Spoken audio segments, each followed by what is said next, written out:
Colin, did you get my email? Good evening, everybody. It's 6:02. I am in council chambers with CAO DeJong, CFO Rook, Municipal Coordinator Duarte. Councillor Abbott is in attendance. Councillor Barmere is en route. Councillors Bain and Cunliffe are virtual. Welcome, everyone. I am calling the meeting to order, and we will begin immediately with going to the closed portion of the agenda. And the proposed topics for discussion in the absence of the public are citizen awards, committee appointments, land, legal, labor, intergovernmental relations. I have nothing else, CAO. Is there anything that needs to get added on, and for the reason? No, I don't think so. Thank you very much. I put forward that the meeting be closed to the public on the basis of matters to be considered under the following sections of the community charter, and where required, the council does consider that the matters could reasonably be expected to harm the interests of the municipality if they were held in public. And those sections are section 90(1), subsection A, B, G, I, J, K, and N. Also subsection 92 and B. Council does not anticipate reconvening the open meeting for any purpose other than to adjourn the meeting generally and report out if applicable. If that's satisfactory to the councillors, please confirm by saying yes. Those opposed, no. Yes. Yes. Yes. Carried, thank you. And thank you to the public. We'll be asking you to leave now. And we'll take a moment to do that. And Municipal Coordinator, if you could arrange the floor for us so we're in our chambers. Good evening, everybody. It is Tuesday, March the 15th at 7 p.m. I am in chambers along with CAO DeJong, CFO Rook, Municipal Coordinator Duarte, Councillors Barmere and Abbott, and Councillors Bain and Cunliffe are virtual. We have a good audience with us tonight. Thank you, everybody, for coming. Council has just come from the closed portion of the meeting, and we've stopped that meeting. We will be going back into that meeting at the end of this public session, and then we'll be reporting out when we come back out to the public session. So we are on item number 4 on the agenda, which is adoption of the agenda. I will put forward that motion. I have no changes. CAO, do you? Any changes, additions? I see the Public Works Manager does. I'll speak to it at number 10. It'll be a verbal update rather than the application that's before you. Go verbal update. Thank you. Thank you very much. That was the same one, Public Works Manager? No, I have a separate one. It's a verbal update under staff reports for vandalism at Wade Park. Shall we call that Number 6. item number 6? Let's call it Wade Park vandalism. Thank you.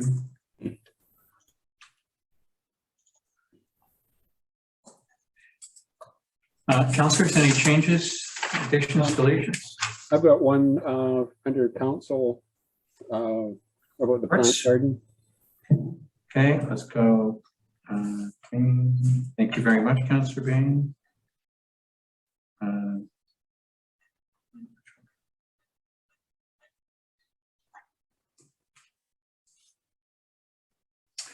Good. Everybody else good? Confirm yes. All those in favor of the agenda as amended, please confirm by saying yes. Opposed, no. Yes. Yes. Good, carried. Thank you very much. Which brings us up to the public participation portion of the meeting. And I know there's a couple that would like to speak. And so it's 2 minutes per, and we'll keep a close-ish eye on it. But if you're going over, you'll get a signal, and we'll ask that you wrap up quickly. Mr. Sredsky, did you want to speak, or are you enjoying what I had to say? Yes, thank you. Good evening to everybody. I would like to speak in support of comments made by Councillor Bain at the last meeting. We had a misfortune of multiple studies recently that we practically received nothing in return. We really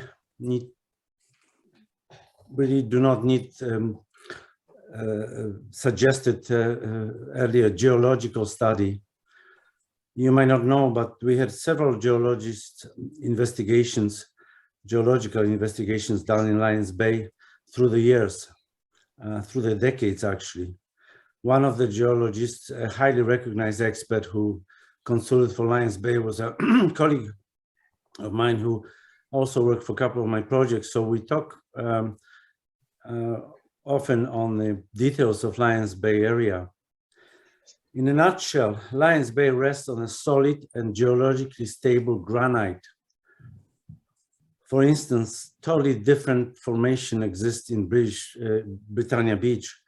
So whoever drew the conclusion is not looking at the reality of things. Bottom line is we have so many more urgent needs rather than another study. So please reconsider it. My second subject is the Lions Bay Beach Improvement Project. We have been waiting for new washrooms at the beach for many years and we're paying for it. So it's reasonable to request public viewing of the project plans before commencement. My question is, when will and where will we be able to view the design? Thank you very much. Thank you. Thank you very much, Mr. Sredsky. CEO, can you answer the second piece? I think the plans haven't changed since they were posted to the website a long time ago, so that's where they are.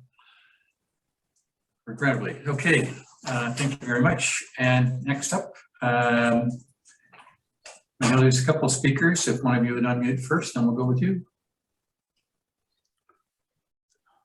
Cassandra, you have the floor. Okay, thanks. This is in relation to the tree permit that is being revisited today. And I just wrote a letter and I thought I would read it so that my words can be properly conveyed. So, dear councillors, I think we can all agree that every tree in Lions Bay is important to our community. The nature and lush greenery is a big part of why we chose to live here. The other compelling aspect of living in Lions Bay is the amazing, vast, beautiful ocean views right outside our doorsteps. I could never have dreamed of having the privilege to live in such a beautiful place. We applied for this previously topped tree to be topped again, as it is completely blocking the ocean view looking out from our living room and kitchen. We were instructed by village staff, i.e. the tree committee, to cut it down instead of retopping. We have already spent a notable amount of money, most of which will be wasted to keep this tree directly in our sightlines. The tree will only continue to grow and affect everyone's beautiful view of the ocean and consequently all of our property value. We have done everything asked of us and by the book to successfully secure this tree permit. We canvassed our directly affected neighbors who are in great support as they are also in the process of reinstating their own views and will benefit from this tree being topped or removed. We've hired skilled arborists to do the job appropriately and paid the village's fee. What does this mean for the future tree trimming in Lions Bay if completely unaffected neighbors are able to revoke council's decision to grant a permit? What kind of precedent does this set? The Works Yard has confirmed what we knew when we submitted the application, that by Lions Bay Village definition, this is not a tree of significance. They have also confirmed that this tree is a hazard to the public with its many broken branches. I'm asking you today that you vote to stand behind the approved permit. We will be happy to replant a tree in its absence that the neighbors can grow to love just as much. Thank you, Cassandra. Thank you very much, Cassandra. Is there another speaker who'd like to come forward? This is the time. Just unmute. You don't have to turn your camera on if you don't want to.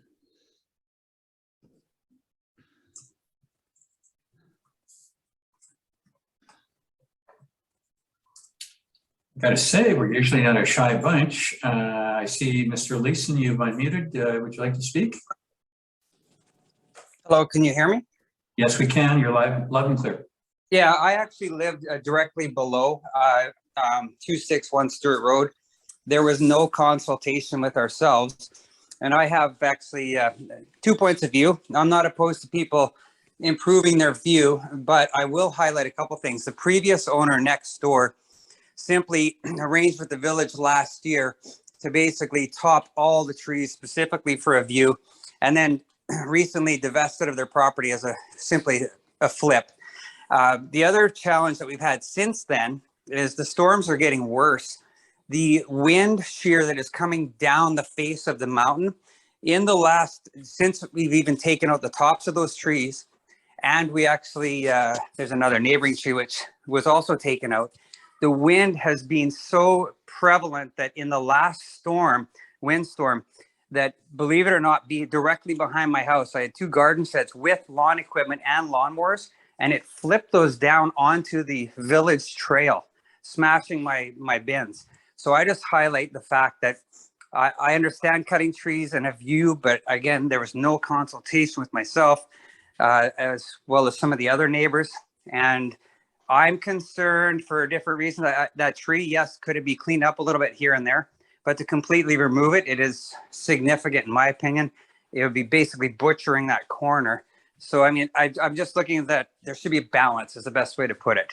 So I guess for safety and wind concerns, I mean, I can tell you hands down from being here 7 years, the wind has increased just from that last year and a bit when the neighbor Ramona trimmed those trees. So again, I'm opposed to taking that one out.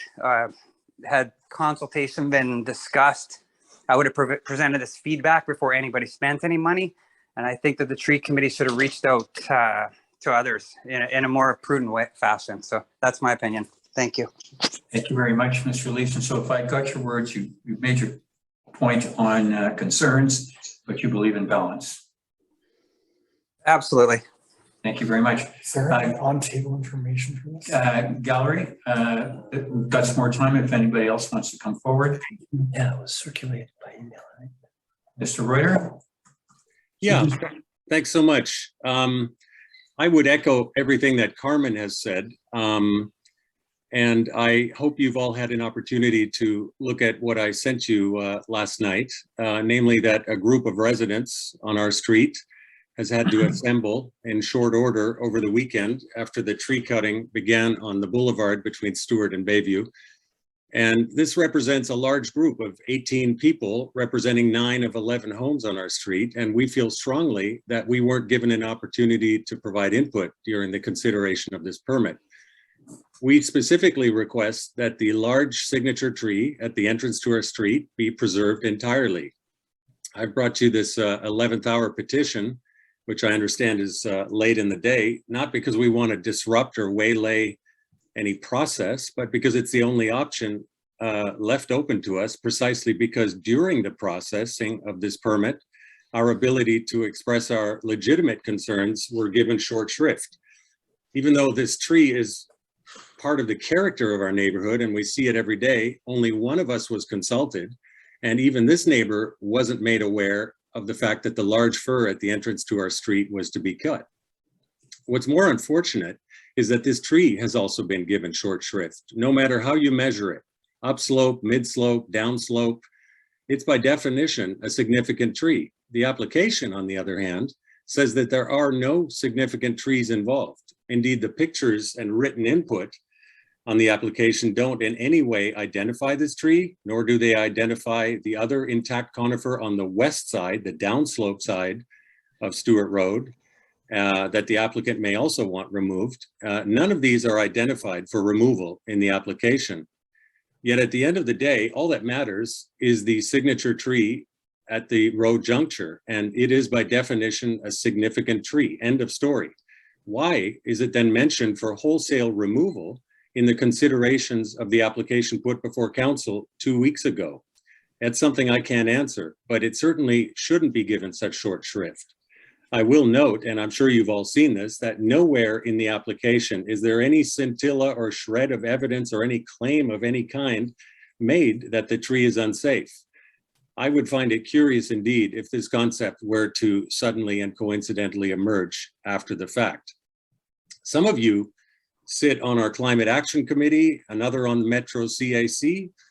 You've recently sent a document to Metro commenting on their draft Metro 2050 vision, in which our village outlines and celebrates our public and green spaces and tree canopy as a common good.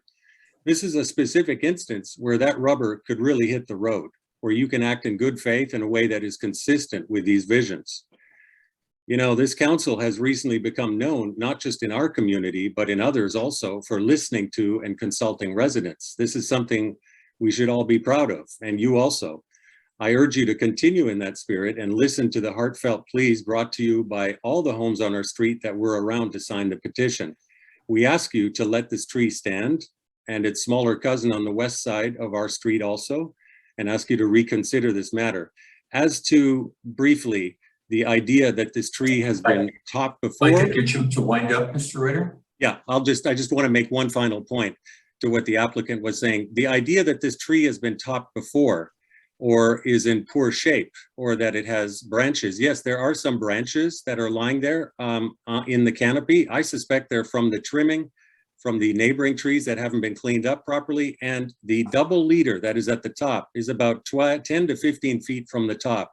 That is not as a result of topping. Anyone who would have topped that tree would have topped it way lower down. That is from storm damage. And if you just look at the height that goes from that double leader on, it is not many years growth, and there has been no work on that tree, and I've never seen any work on that tree. So I don't believe it's been previously topped. I believe that storm damage, indeed the height the double leaders at suggests that it was not topped. It's not in the same line. Thank you. Thank you very much, Mr. Reuter. I'll take another speaker if anybody wants to come forward.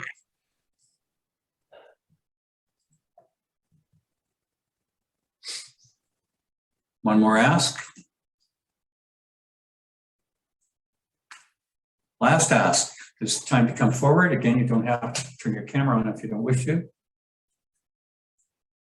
Thank you, gallery members who spoke and those who are with us tonight for other reasons as well. That concludes the public portion of the meeting.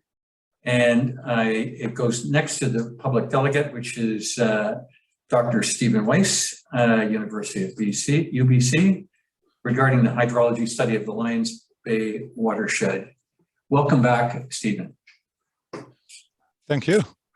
Yeah, I was asked to give a brief update on the hydrology study. I'm not sure if I'm able to share my screen already. Looks like it. Okay.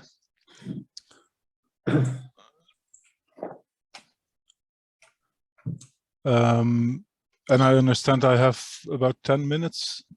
Yes, we'll put you on a timer just as a notional point so you understand about when. All right. Yeah, I just recently found out that it was only 10 minutes, so I'll have a few slides that I'll skip.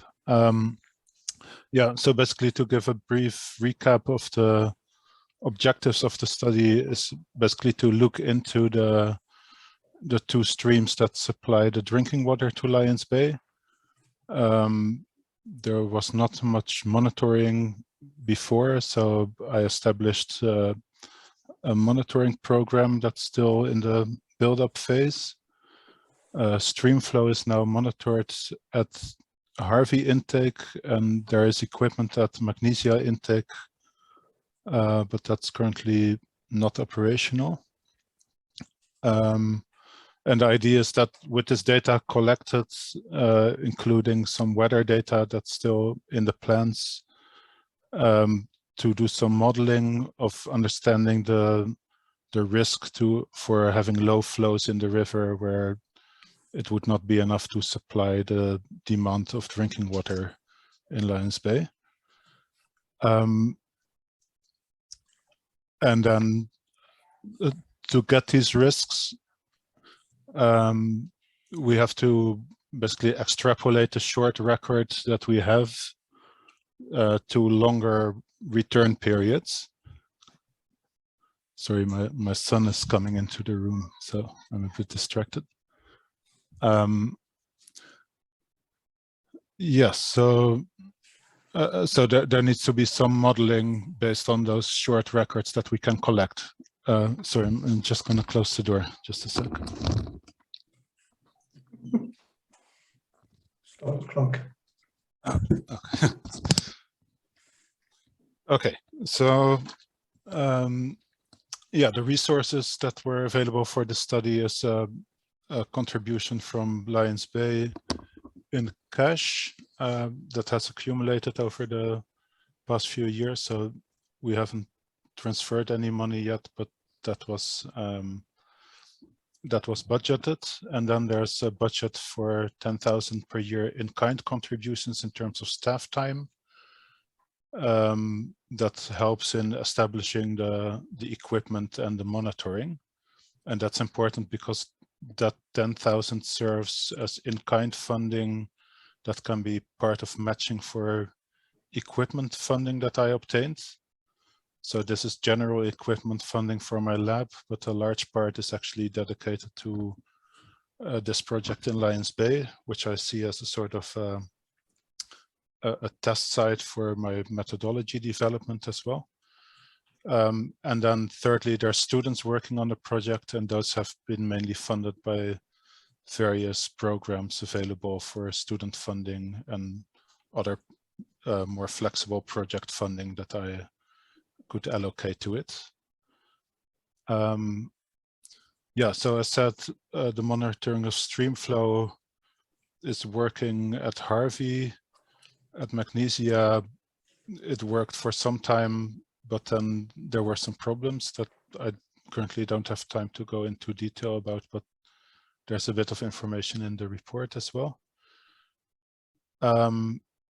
With these stream flow measurements, which are done by a system that injects a small mass of salt and then detects how that salt concentration changes downstream, and from this the flow can be calculated. That's then correlated to the water level, and the water level is measured continuously, so that gives us some longer term stream flow records. But of course, they're only as long as since we started monitoring. Now, one way to expand the length of those records to really look at more extreme events that maybe happen only once every 10 years on average, we can take the data that we collected in Lions Bay and then try to correlate it to nearby streams. And it appears that some of them really show very similar behavior. So once we can identify such a stream that has had monitoring by Environment Canada for several decades, we can then use that as a proxy to estimate those risks. There are some challenges involved in that, especially because, yeah, it's not exactly known how well the extremes translate between those two rivers, but the more data we collect, the more solid those inferences can become. I'll skip this one, but yeah, basically, in short, we also collected data on the stream electrical conductivity, which is a measure of the total amount of minerals dissolved, stable isotopes of water that tells us something about what part of the stream water was generated by what source. And then there are several remote sensing data that we use in modeling, such as forest cover, average slopes that we can use in our modeling efforts next to the data we collected. So recently, my student Sophia graduated with her thesis on applying some state-of-the-art machine learning models to Lions Bay. They didn't work very well. And these are models that can translate data learned elsewhere to predictions for Lions Bay. So this kind of shows how important the local data is, but we still have some hope to improve these models as well. So for the planned work on modeling, which is subject to getting funding for the students involved, is to try to improve those machine learning models,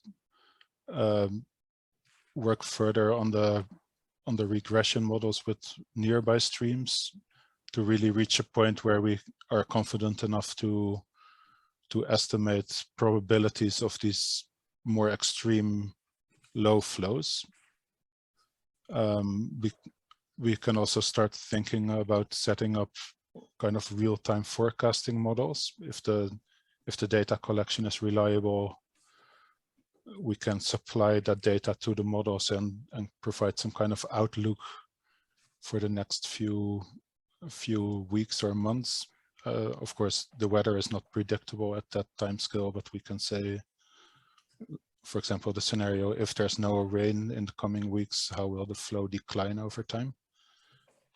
On the monitoring side, the plan was still to to add some more weather station capabilities, but one part of that was a wireless communication system that's a bit challenging without a high vantage point to put a gateway. But yeah, I think we should still try to find a suitable location for that and see how well it works through the tree canopies. And we're working on using a camera to track surface velocities of the stream. So I'm hoping to install some small setup, maybe close to the village office at the bridge over Harvey Creek. I have one student working on this. Yeah, and then the last point I wanted to make is ideally I would have a student that can be dedicated to this project a bit more instead of having several short-term funding and maybe students working on another project that we then can apply to this case study. And actually, I'm collaborating now with the Ministry of Environment in BC and also the federal one in a project that's aimed at optimizing the stream flow monitoring network for BC and partly for Canada as well, to determine what are the best places to install monitoring stations. And I think the research at Lions Bay could be made part of that project. So I've discussed this with Pamela and I a bit. So with basically these ministries have some contribution, but then NSERC, so the National Science and Engineering Research Council, can match funding put in by the partners 2-to-1. There's a little catch that UBC takes a 25% overhead first before the matching, but long story short, if the accumulated contribution that was assigned to this project over the last few years would be made part of this project, then NSERC could contribute about 19,000 matching funding. So that would be 28,000, which is the typical stipend for a PhD student for a year. So I think this would be a good way forward to at least have funding a little bit stable, and maybe if we split this 12,000 over 2 years, and then let the student also be part of the tasks working on these parts of the project, then maybe that could be suitable for a 2-year funding, which is a bit better timeline than the many undergraduate students that I have had help with the project for during summers, but there's a lot of time lost with training and getting to know the site and the procedures. Yeah, so that was about it for my brief update, and I'm happy to answer any questions if there's still time for that. And I'll stop my share. Thank you very much, Stephen. Councillors, any questions? So would you be kicking that off this summer or this fall with a PhD student? So actually there are already 2 PhD students working on this part of the project, but I haven't applied for the matching funding yet. I'm planning to do that sometime in the next month or so. Yeah, so I could theoretically hire a student for next September that's really more dedicated with a project description on the Lions Bay project. But I think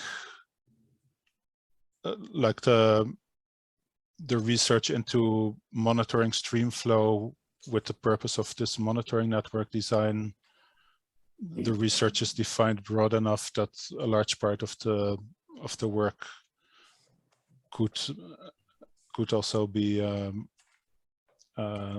labeled, the Lions Bay work could be labeled as part of that. So yeah, I haven't really decided yet. I think it would be nice to have a dedicated student who is responsible for the fieldwork program. So really that takes responsibility of keeping the equipment working. So I can be freed up a bit more for the other tasks. Yeah, so maybe the student that is planning on working on the streamflow camera could take that task. Yeah, so it's a bit fake still, but Yeah. Stephen, the streamflow monitoring portion and prediction part of it, putting that aside, the other thing that you seem to be trying to ascertain is the source of the water, whether there's a change between snow melt versus rain. Is that correct? And at what point, if that is true, at what point do we start to see any predictions on a change from those patterns? yeah, so one of my other students, Manuela, who has been working part-time in her consultancy job and part-time on her master's thesis, is almost finishing up her thesis, and she has looked a bit into the groundwater flow sources. So that's soon to be concluded. For the rest, we're collecting this EC data, so the electrical conductivity data, but we haven't really sat down with the student and looked at all the data together to come to some sort of conclusion about that. What also would be good is to get some more monitoring on the snow cover, to get that part. Yeah, so for now, I've been mostly focusing on the statistical methods to predict stream flow, because they're relatively effective with many nearby gauges that are very similar in behavior. But for the mechanistic modeling, I'm awaiting Manuela to finish up her thesis and then see from there what the next steps are. Okay, thank you. Yeah. Very much. Councillor Bain? Just a question on procedure. I don't know if this is correct, right or not, but I see in our gallery we have some well-trained people in water issues and things. I wonder, can we open up for a minute or two for questions from the gallery?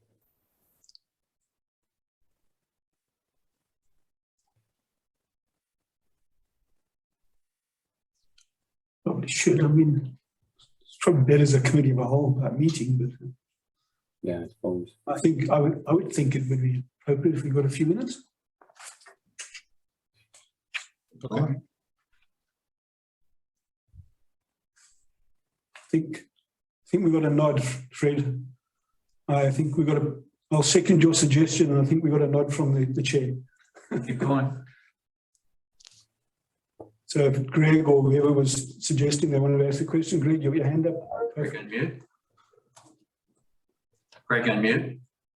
Greg, you're on mute. Thank you. Can you hear me now? Yep, you're good. Yep. Okay, as you know, Dr. Weiss, our community depends 100% on stream flow. Yes. That having been said, it is we all notice our virtual ignorance of what's going on in our watershed with regard to stream flow. I'm wondering if one way or another, maybe even tonight, you could give us a 1-minute overview of your impression of water flow in the watershed, maybe 1 minute. And I'd certainly like to see the introduction to your report, which probably includes an overview of the stream flow situation in our watershed. Or certainly one of your graduate students in their thesis had some kind of a description. Anything like that would be illuminating for all of us. Thank you. Okay. Yeah, so what I prepared for now was more of an update on the logistics and the data, but yeah, basically these streams are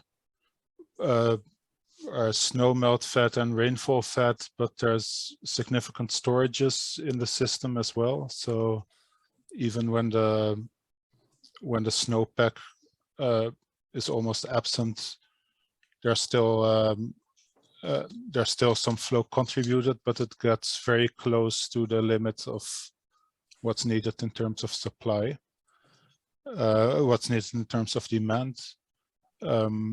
We also see a very clear signal of the electrical conductivity of the water going up with the decreasing flow, which corroborates our idea that it's mostly water that has been in the groundwater or shallow surface water for some time. Yeah, so the basic question is, like, how does that recession of the flow in absence of any snow left and any rain input proceed over time? That would be good to find out, because there's a few years where you get to that situation, although there seems to be a little bit of snowpack in the shade of Mount Harvey that persists quite long, but that's quite a small surface area. Yeah, so that's mostly what we're looking into. I'm not really a subsurface hydrologist, so my training is from the civil engineering side of hydrology, not so much geology. So I tend to go more with the data analysis rather than the mechanistic explanations. But that's roughly how we understand it. Then, of course, the question is how will these things change under a changing climate? So that would be a next question when the mechanisms are better understood, or when we can kind of connect it to other basins with similar characteristics and observe trends there.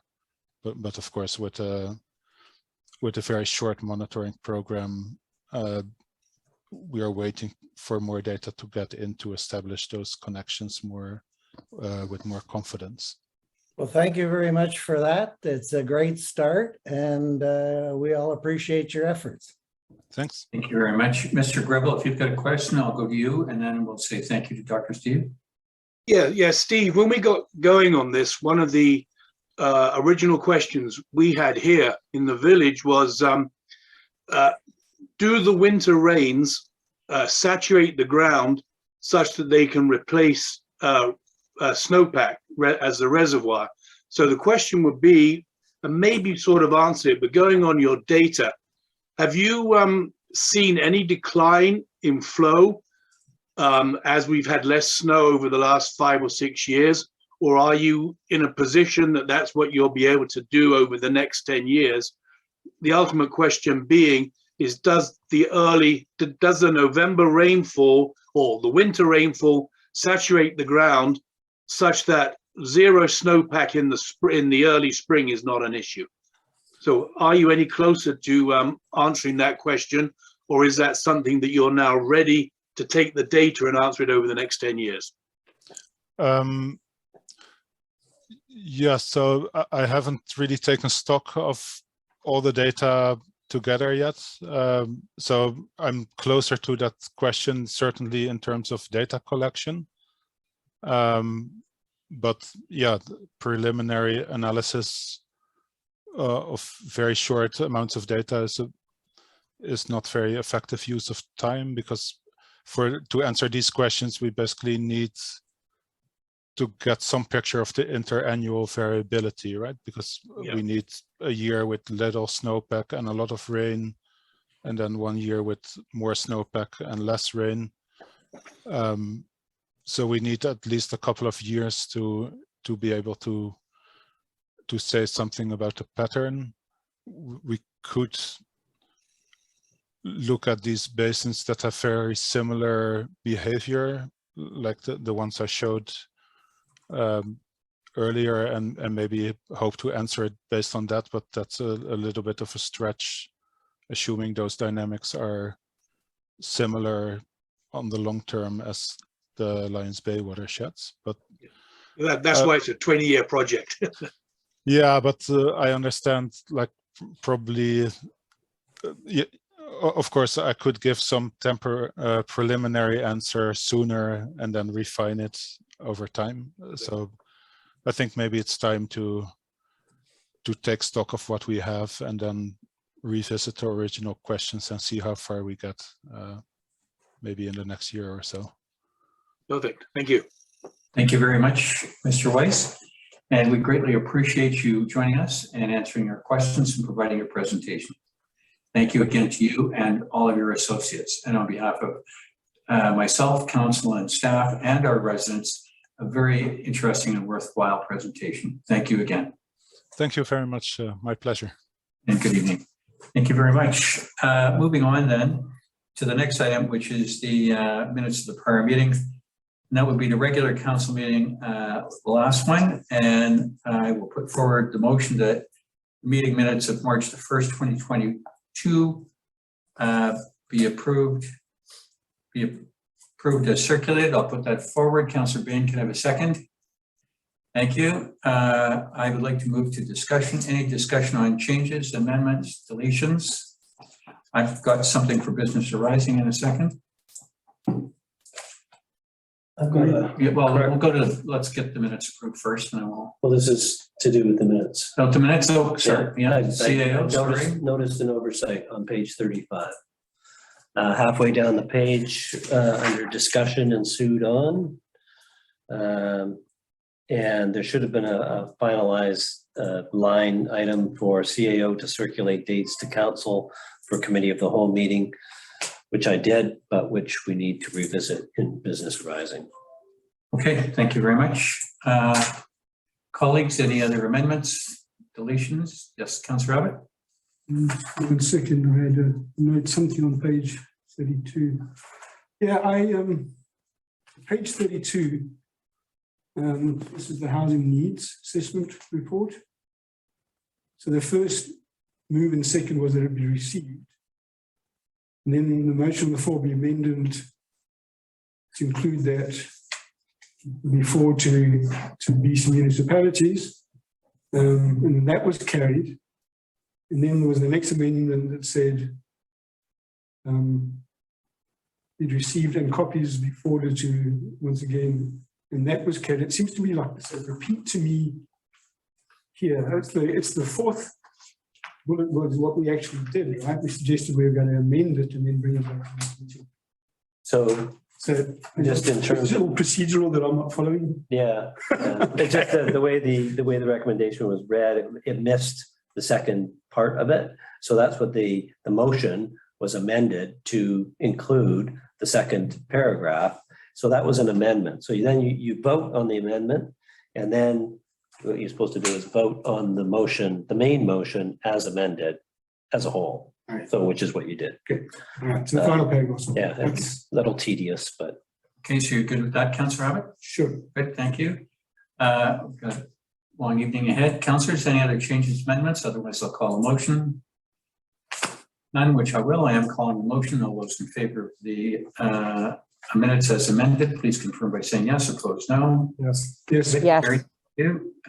Business arising from minutes. I have one. CAO, you lead with the first one. Okay, so with respect to what I just commented on in terms of the correction, I have a new date to propose for council, and that is March 29th for that committee of the whole meeting.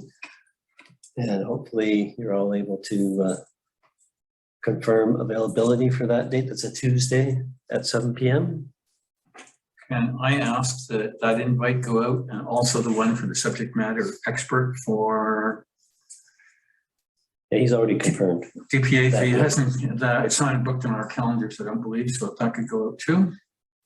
Oh, well, it's not in your calendar yet because I need to know that you're all available. It was going to be March 22nd, but that wasn't universally available for council. So it's now being suggested that March 29th would be the date.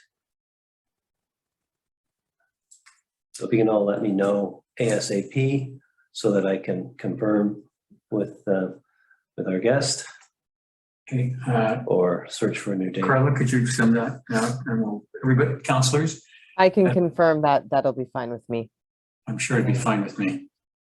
But let's just double check the double final. So if everybody can look at their emails tonight, respond yes tomorrow morning, and then we'll go with majority then. That's fine. Something in my back in my mind says it doesn't work for me, but I can. Okay, I'll work. Work for me. Okay. It doesn't work for you either. The following week would be better. The following week is the council meeting. Can't do it in a council meeting. So that week is. We need to find a date that's in between a council meeting. Maybe a, yeah. Should we leave that with you and Carla to send the invite out once everybody put some time to it? Yeah, perhaps everybody can send me their available dates. Let's go with that. Thank you. All right, so done. You're good with that, Peter? Yeah.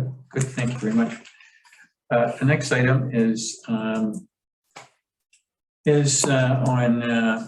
page 35 of 240, item D, which is trees, views, and landscape committee tree application number 118-231. The decision on this tree application was made at the last meeting.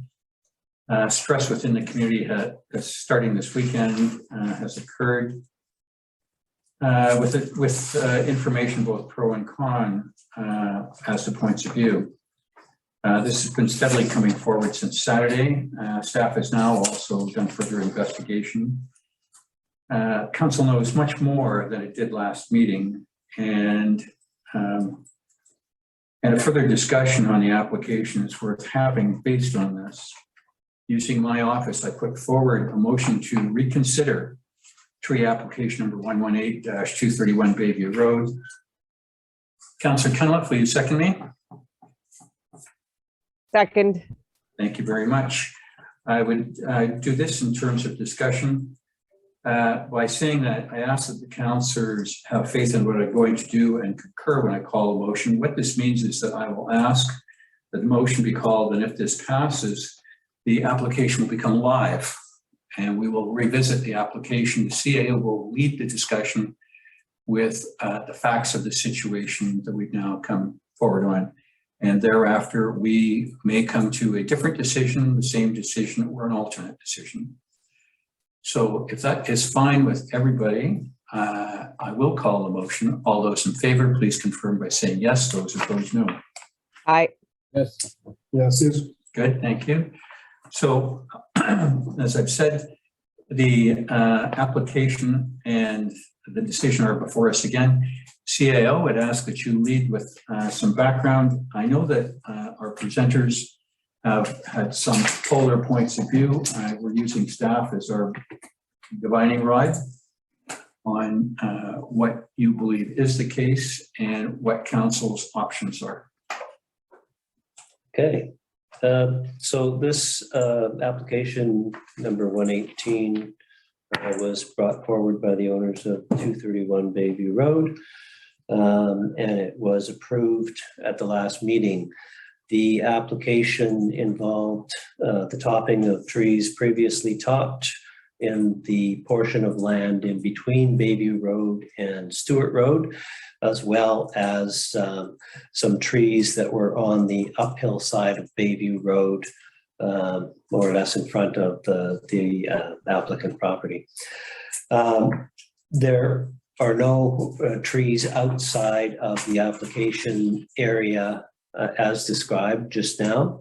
There are no trees in the application that were on the west side of Stewart Road, nor were any trees added to the application on the west side of Stewart Road. The tree at the point of land that is the subject of current debate was part of the application. It is noted on the poor quality Google Map copy contained within the application materials, which contained a number of dots on that map, including that particular tree. It's listed in the application as one of 2 fir trees. And so that gives us the parameters of what we're dealing with in terms of the application. I spoke with the chair of the tree committee to discern what they looked at and how they approached the application. So they did not, when looking at the application, they didn't look at that tree on the point and think of it as being something that ought to be measured because it looked like a significant tree. They didn't think it did. Ultimately, I'll just jump ahead. Public Works staff has measured it, and what's typically done on a sloped land is you measure from the uphill side at 1.4 meters from the natural ground or grade on the uphill side, and that brought a measurement of, got it here. It was just under 70,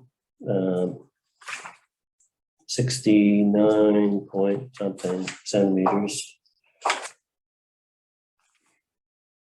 Sorry. It was 69.723. Yeah, 69.723. Thank you, Councillor Abbott. It was obviously higher on the low side.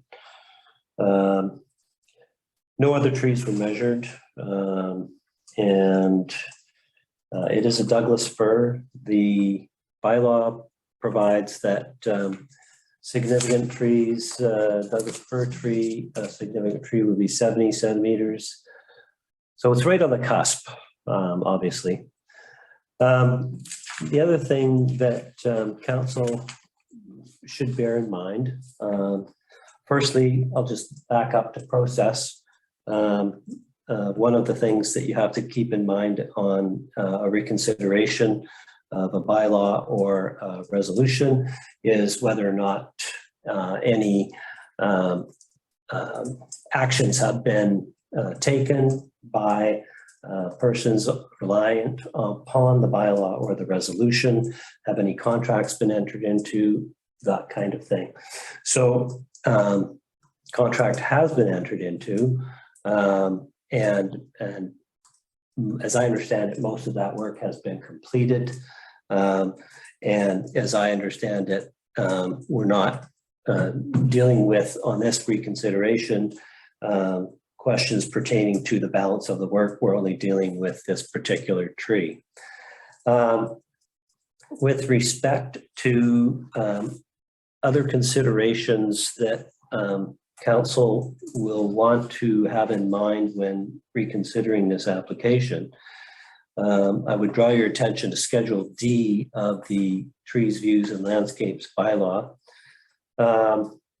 And there are general guidelines that are set out in order to guide the tree committee. The tree committee's purpose is to provide balanced and objective advice to council on these applications. And they're to take an impartial and objective view of the applications that come before them. General considerations that should apply are that the natural character in the village, the natural character in the area of the village in which an application is made. So there are obviously differentiations amongst the various distinct neighborhoods, and that needs to be accounted for when the tree committee does its work. the nature of village parkland and so forth. Environmental considerations, such as the value of the contribution made by trees to air quality and greenness, etc., deserve consideration, but given the immediate proximity of dense forest wilderness should not carry undue weight. Number two, the effect on neighbors. Lions Bay residents are consistently divided between those for whom a distant view is most important and those for whom the trees and forests take precedence. Both have viable, legitimate claims which should be respected. And that paragraph goes on to state, the simple fact is, however, that over time trees grow and that can't be ignored. It's important to give appropriate weight to the expressed concerns. For instance, persons who enjoy the sight of a stand of trees as they pass on their daily commute might be thought to have less say in the matter than those whose home overlooks the same trees and whose enjoyment of a view is impacted by them. Of course, all these things have to be taken into consideration jointly.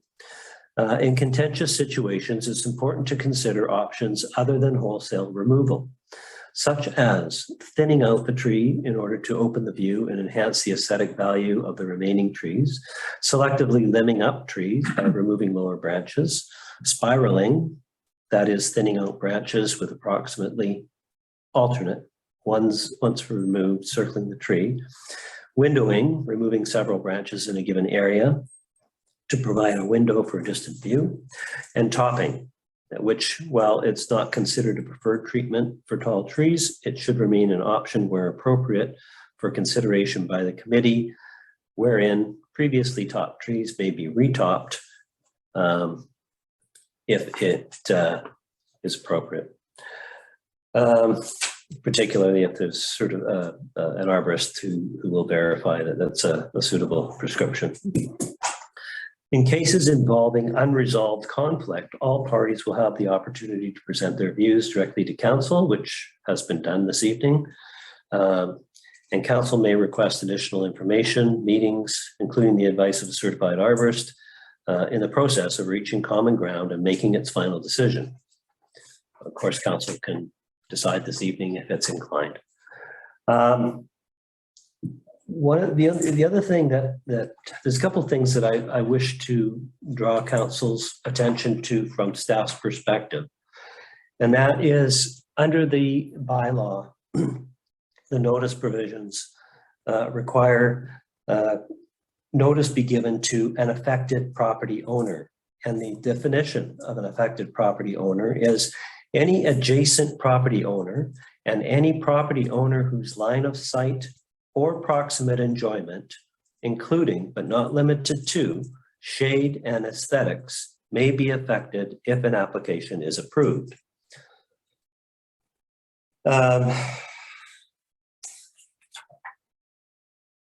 Generally speaking, when we get applications, we look on the map and we see who's surrounding the applicant property and the property or properties where the trees are located. And we do our best to estimate who's going to be affected. And so when the applicant provides consultation comments from those around them, we take a look and see if that seems to jive with what we've got on the map. And if not, then we'll point out, oh, what about this house or that house? Sometimes it's a case of, well, their driveway is way up and their house is way back. They can't even see these trees, or they're vacationing for 6 months in Florida, or, not reachable. There's a variety of things that can take place, but we do check it. My concern here is that, it would be impossible for staff and for the tree committee to know when there are potential interests in a tree by those who are not within its proximate area. you know, they may be at the end of the block or on the same block, but not really in view of the tree from their homes. It might be something that obviously in this case is something that is at the entrance to that street. And all the people on that street have clearly stated that that they like the tree and don't wish to see it removed. But for staff looking at an application, you know, there's no way that we would normally say, well, yeah, the owner of the property at 251 or 252 at the end of Stewart Road should be given notice of this application because they're too far away. And it's not, and we've got to sort of have a process that's viable for staff and the tree committee to look at these things and figure out who are the proximate people who ought to receive notice, who are affected households under the bylaw. Obviously, somebody has the option to step forward and say, hey, I am a person who is an affected person, and I do have a proximate interest because I have, under the definition, an affinity for or proximate enjoyment to the shade or to the aesthetics of that tree as I go past on my way to my house. It's a legitimate thing to say, but it's not something that we would normally take into account in terms of our ability to give proper notice on an application. So I'm just concerned about this setting a precedent for who gets notice on future tree applications, because, you know, over the years, we've tried to work with the tree committee on streamlining the process so that they didn't take so long because they're getting hung up for a while. And it was taking too long to process these things before the tree committee could get their opportunity to set up a meeting and do their work. So there's a balance, as with the rest of this matter, there's a balance in the process that needs to be followed as well. So I just want council to keep that in mind as you look at this. The final thing that I will say is that with respect to the petition and some of the comments that have been made about erosion concerns on the slope, this particular tree is not a factor with respect to erosion on that slope. There's a lot of trees on that slope, and there are certain features on that slope further along to the north which are of concern, certain rock outcroppings, and there is a history of rocks falling on the road below. The last one being from 220 up above, so right at the end of Stewart. So I just don't want that to be something that is considered as a rationale. I think there are other rationales that have been put forward that council obviously will be considering. I don't think erosion ought to be one of them. It also was mentioned about the safety of the tree. The only thing I'll say is the tree is definitely has a particular lean to it towards Stewart Road. I'm not sure that I agree with Mr. Reuter's suggestion that broken branches are from storm. Well, they're probably from storm, but I don't think that they're from the topping that's been going on the rest of the project. And I think that's about all I've got to say. Up to council. Thank you very much. Just to highlight this as I see it, and then I'll ask the CAO to confirm. So there were really three choices. I think everybody's quite familiar with the situation. Is that the decision on the cut remain, that is that the tree come down. The other option is that the tree stands, or a third option is that the tree is topped. And I believe you covered the third or the unresolved option, CAO, which really, I don't think we need delegates. I think we've got as much information as we need, short of having an arborist climb up there. Would you concur with that? Yeah, I mean, that would be probably if you were wanting further information about the health and safety of the tree, then you would need to engage the arborist to provide that information. Okay, thank you very much. So with that, what I would propose. Sorry, Ron. Chair, through the chair. Prior to the meeting, I was led to believe that one of the options tonight was exactly that. I thought that was going to be the option we were going to consider, that we needed to get more fulsome information. That's why I came into the meeting expecting to hear. I wasn't expecting to feel a full presentation, so are we saying that option is off the table? No. It's not one of the three things you mentioned. Okay. No, that's why I asked him about the unresolved piece. And so it's an extra piece of information. And so I think really that is, I think I appreciate where I'm going on this one. Because I think in terms of us sitting here as council members saying, you know, the tree leaning to the left, dangerous or not, it's a personal view. Staff's opined, residents have weighed in both ways. They both presented their supportive arguments. I think that what I propose to do is go through the councillor rotation and ask if you've got any questions. This would be the time to ask, and then present the options that council can opine on. Right, this particular tree application has received more than council's full attention, and we've listened to the residents. And I think I'm not looking for an instant conclusion, and I don't think there should be an instant conclusion. So with that, what I propose to do is go in somewhat reverse order, with Councillor Cunliffe going first. If you've got any questions, then Councillor Barmere, Councillor Bain, Councillor Abbott.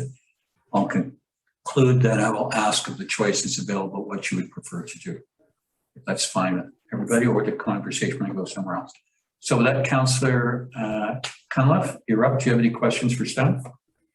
Not really questions so much as just comments on process. So the proximate enjoyment to change the landscape of a neighborhood really does seem to me that consultation needs to be more extensive. When we look at filming in particular, we ensure that a filming and a production company canvasses an entire neighborhood. So that would be literally all of Kelvin Grove, maybe all of lower, part of upper, if there's going to be 3 days where they may be inconvenienced. It would seem that if you're going to change the landscape of a neighborhood, and maybe this tree is something that is endearing to every person that drives onto the street when they enter their home, and they might be at the end of the street and don't look at it every day from their window, but they do drive by it 3 or 4 times a day.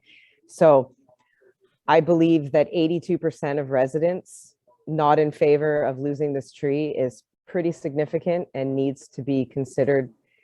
Whether the tree was topped previously or not, I think does need to be determined. I believe all of our discussions have led away from topping of trees when at all necessary, only maintenance of trees that have previously been topped, but not looking at topping new trees.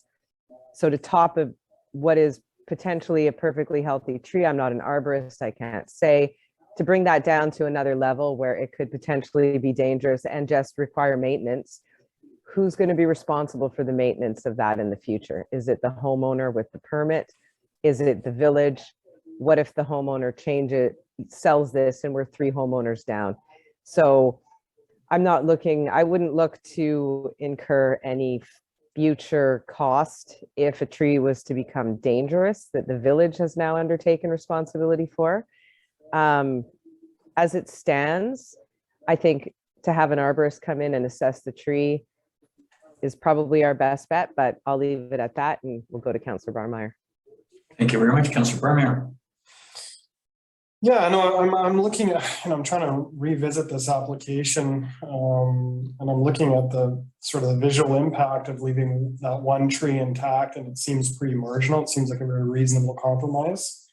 If the balance of the application is approved, and it seems to be that we're at the cusp of what would be considered a significant tree, and let's just rule in the favor of the tree being significant by a couple of millimeters.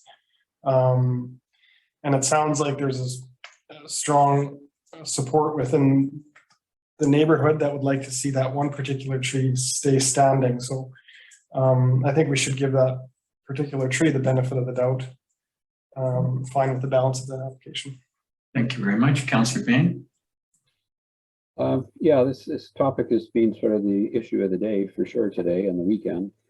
And so because of that, I went up to Stewart Road with our dog. She had to walk anyhow, and I had a look at it. And I think regardless of the size of the tree, it's so close one way or the other. I'd flip a coin whether it meets the criteria or not. I don't think that's the big issue.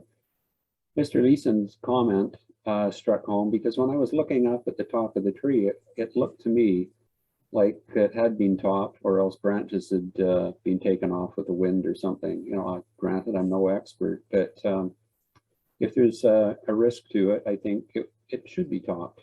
And as I looked further going up Bayview Road, I saw a number of trees had been topped in the past. And what I would suggest is take this tree down to the level of the existing topped trees. So we've got sort of a consistent look. And thinking about how that would look for the people passing by, I walked down onto Stewart Road and looked up there. And I think if it was topped in a good, a thoughtful manner, I don't think you'd really notice it from Stewart Road, quite frankly. You'd notice it coming down Bayview, but then it'll fill in. So I think the compromise in this situation should be that the tree remains standing but is topped to give the proponent a view, and the rest of the tree is still there because there's some affection towards the tree. I think that would be, like I say, a good compromise and a happy solution all around. We don't have to win on every point, but I think if we can negotiate a settlement in a manner such as this, I think we can have peace in our community. Thanks. Thank you very much, Councillor Bain. Councillor Abbott.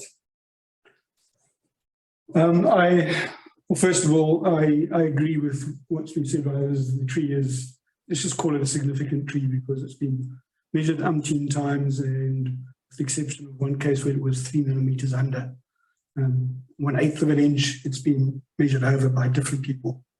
So let's put that to rest. I don't think we can decide based on that small criteria. I too, when this happened on the weekend, I went and grabbed the bylaw, started reading it myself and trying to make up my own mind for me.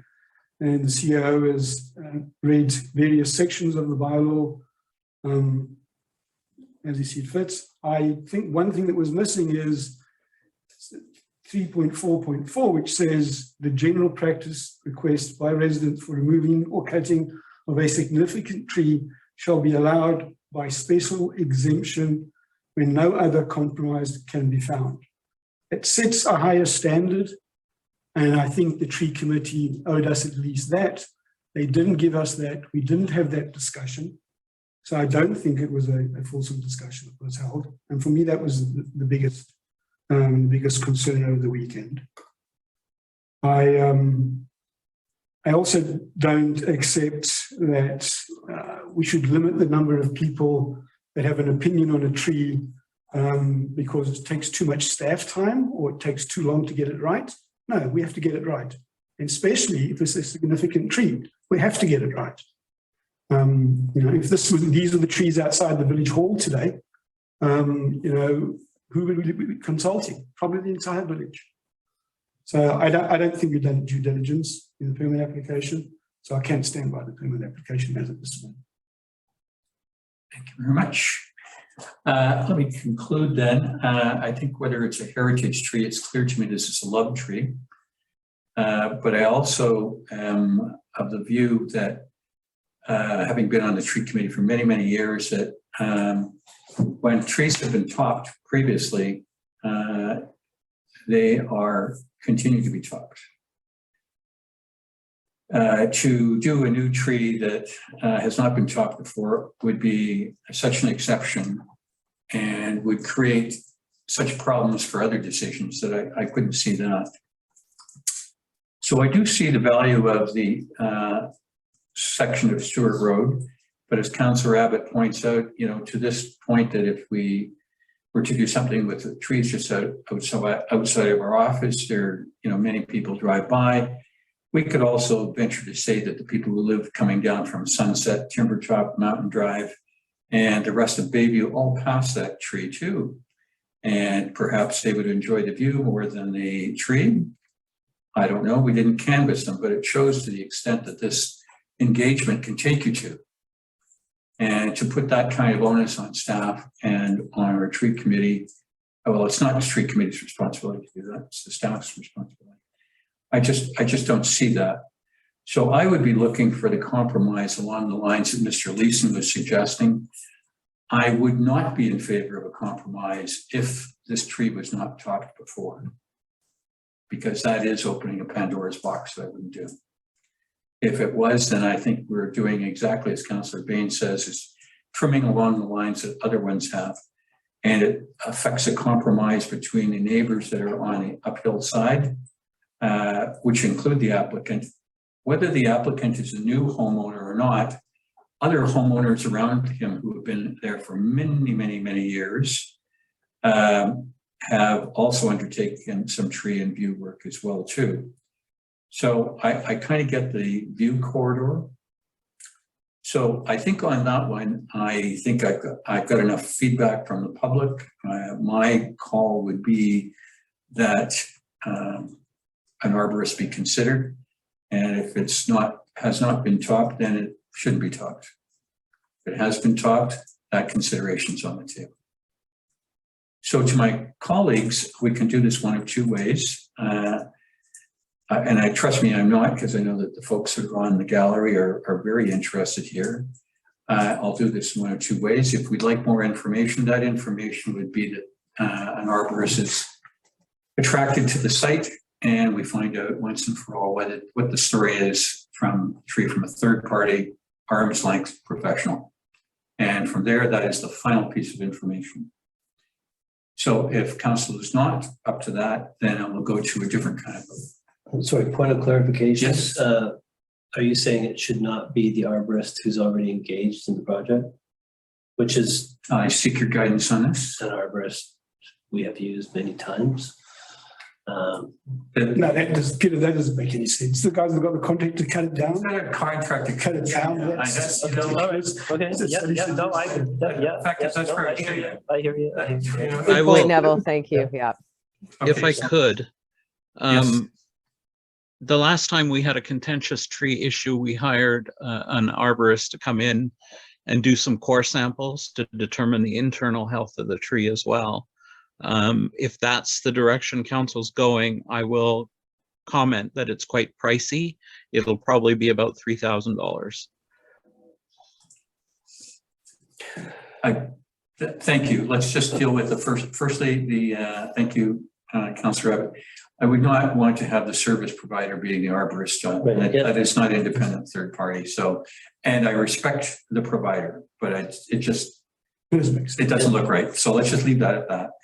So I think this is one where it's come back to the village. I think let's use that number.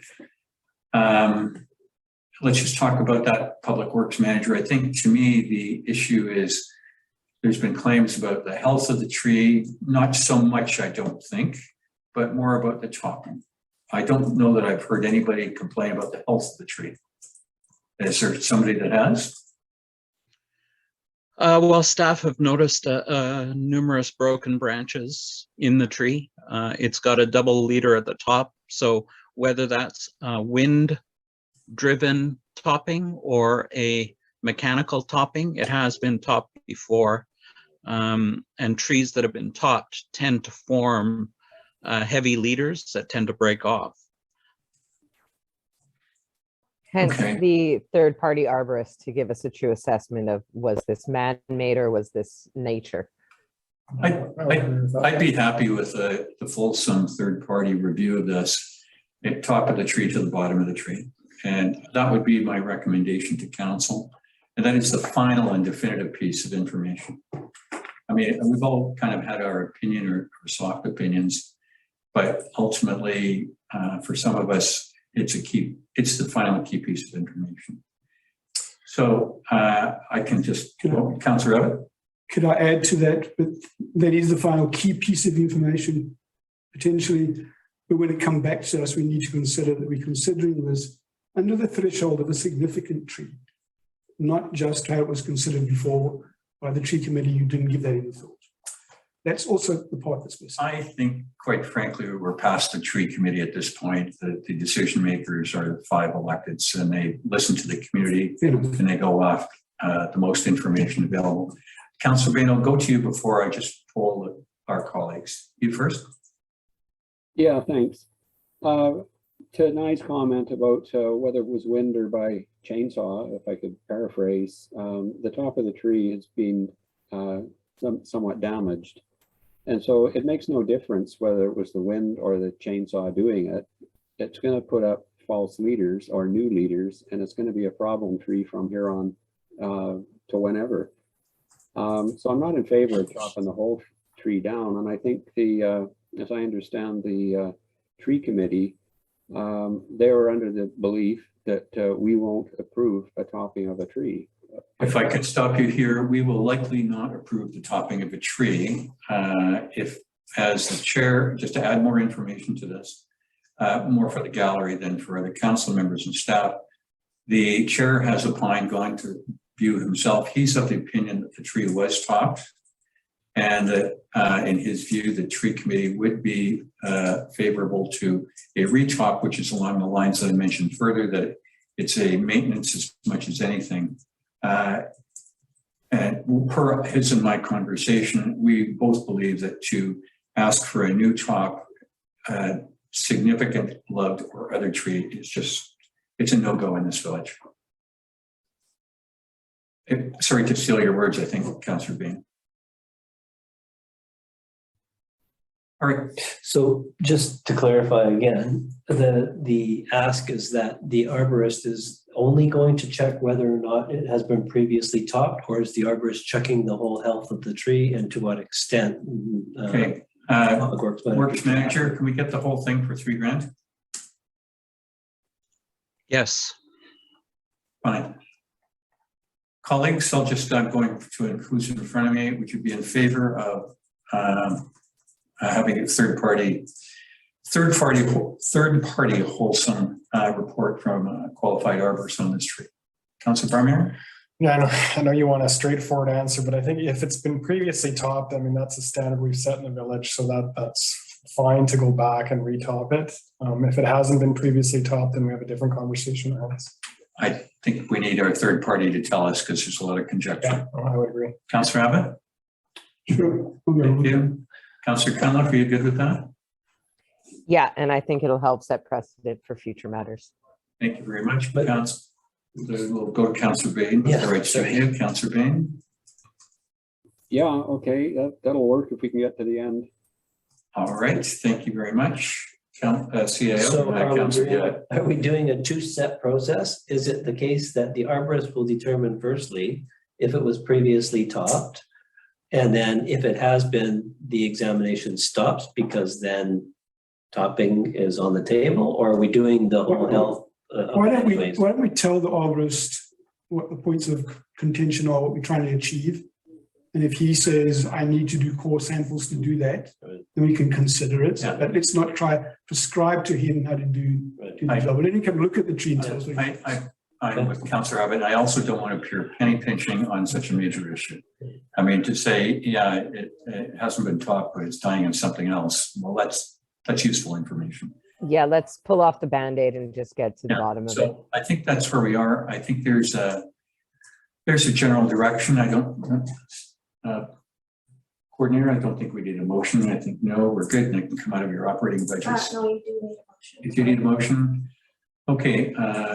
My recommendation, actually, the recommendation is that staff undertake a qualified third-party arborist to review the health of the tree and status of the tree, which also includes topping. And bottom line, the full package. I think I've encapsulated it. Councillor Abbott, does that encapsulate what you're looking for? Yes, can you put forward that motion? I think it encapsulates where we're all going. Yes, I'll second that. Before we vote here, can we just I just want to understand how this affects the applicant and the ongoing contract that they have in place. Are we interfering with their work? Can the majority of the work be completed with the exception of this one tree? I mean, if they've got an engaged contract, they've got contractors on I think site. we were led to believe that all the other work has been completed. Okay. I've been working there for days. This particular contractor is well respected in the village and is here frequently. Okay. And they drive by us every day, see them on their way, Okay. both north and south. So I don't think it would be a hardship So no hardship. Okay. All for right. this. And I think that given that the applicant, and I appreciate them doing everything that they've done. I'm sure they appreciate the seats that we sit in where we want to make sure of everything, that for the 2 weeks or so before the public works manager delivers a report, I think we're just going to have to take the weight on that one. Okay. All right. I think And that as a side note, that doesn't push us past the March 26th. songbird nesting season, are we going to be able to make this happen within that time frame? Can we push for that? Probably not. probably not. Well, Okay. maybe. I mean, Well, it's the works manager. The works manager knows his job. at the end of the day, if it trips into the songbird nesting season, I'm sure that the applicants are going to get enjoyment for years to come. So that's Thank you. Let's just. not put that as another hurdle we need to deal with. I believe council has dealt with that horse once before, and I don't think we want to go there. Yeah, it wasn't a good outcome. Okay, so I agree. So I think we've got the motion first and seconded. Yes, thank you. All in favor, confirm by saying yes, opposed no. Yes. Yes. Carrie, thank you very much. Councillors, thank you very much to the gallery, and thank you those who sent the stuff in over the weekend as well. And we look forward to seeing that as soon as possible. Thank you. And that concludes business arising. Unfinished business, I will whistle through here. I think we covered the rail stop signs in quite depth last time. Nothing there. BCSPCA, the road dentist side, I think where are we with that, works manager? Okay. Staff still had not had time. Yeah. Okay, thank you. Item 247, the item is here for council's review and receipt tonight. I would ask that the CFO respond to Mr. Marsh this or next week. Thank you very much. So that would be a strike, Carla. And I believe the other ones, Councillor Bain has answered, so those are strikes as well too. And from business arising, we didn't have anything else. I think that everybody that's involved in the tree application has pretty much got the story. So CAO, I don't think you have to notify anybody on that. Okay, which brings us to item 10. And that, what we have before us has been withdrawn, and the CAO has a verbal update. So the production company has decided to move their filming to Anvil Island. However, they will be coming and going from the marina, and a couple times late at night. They will be utilizing marina parking as well as parking at the Brunswick Pit, as well for vehicles, and one of their catering trucks would be at the CN parking lot, which we would rent to them. And so notification or consultation letter has been sent to the neighbors of that parking lot at 35 and 50 Lions Bay Avenue, and to get some feedback and conditions that we may attach to rental of the space. But no filming permit. Thank you very much. And I think that we're done with that. Good. CFO preliminary budget. And it was to ask is that be received for information purposes, but I know you're asking for more. Well, hopefully at the end of this evening, we'll get the final agreement on, I guess, capital requests, but more importantly, just direction to staff on what the tax rate should be for the 2022 budget. And then at the next meeting, I will bring a 5-year plan for council to review. So this budget is a continuation of the last budget meeting where council gave staff some direction on some of the supplementals. So those supplementals have now been included in this budget. And on page 53, it's just a summary of the changes that were made to the budget, and any significant changes were also highlighted in yellow throughout the budget with the corresponding explanation. So if you go to page 54 of the budget, you can see with these items in the budget, the cash deficit is now 183,000. So I will suggest two changes to that, because that would result in, if you wanted to cover this off with taxation, 11% tax increase, which I think we would all agree is too high. Staff have gone back and re-examined the budget, and we would recommend that the drainage study be removed from the 2022 budget and reconsidered in 2023. And in addition, there was some late breaking news from the fire chief that they have been able to repair the forklift again. So they will not need that request this year, that they'll, if needed, they'll request it again next year. So that draws the deficit down to 3,629, and that equates to about a 6.6% tax increase. So that's if council wants to fund all of that deficit with a 6.6% tax increase. Normally, I would recommend that any change in operating be funded by a tax increase, but in this case, you'll also notice that the bridge, what we consider the critical bridge repairs, which was supported by a study of 149,000, that is operating because it doesn't extend the life of the bridges. We basically have to do those repairs to keep the bridges safe and allow them to last the rest of their useful life. So that has now essentially become operating, but it's also a key repair and maintenance, which when those occur unexpectedly throughout the year, this just happened to fall in a budget period.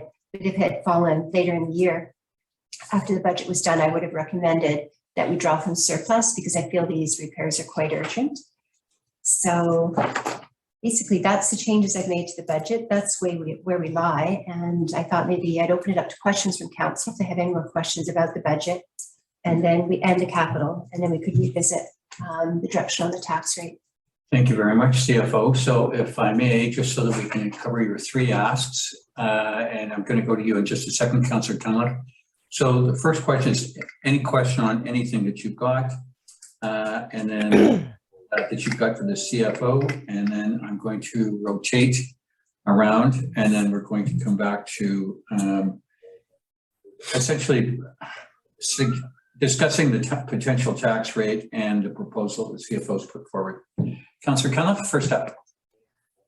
So thank you, Pam. I just have a question. Would now be the time to request some budget for volunteer appreciation if we do look at hosting a public event outdoors? That's already in the budget. That's budgeted every year. Perfect. Thank you.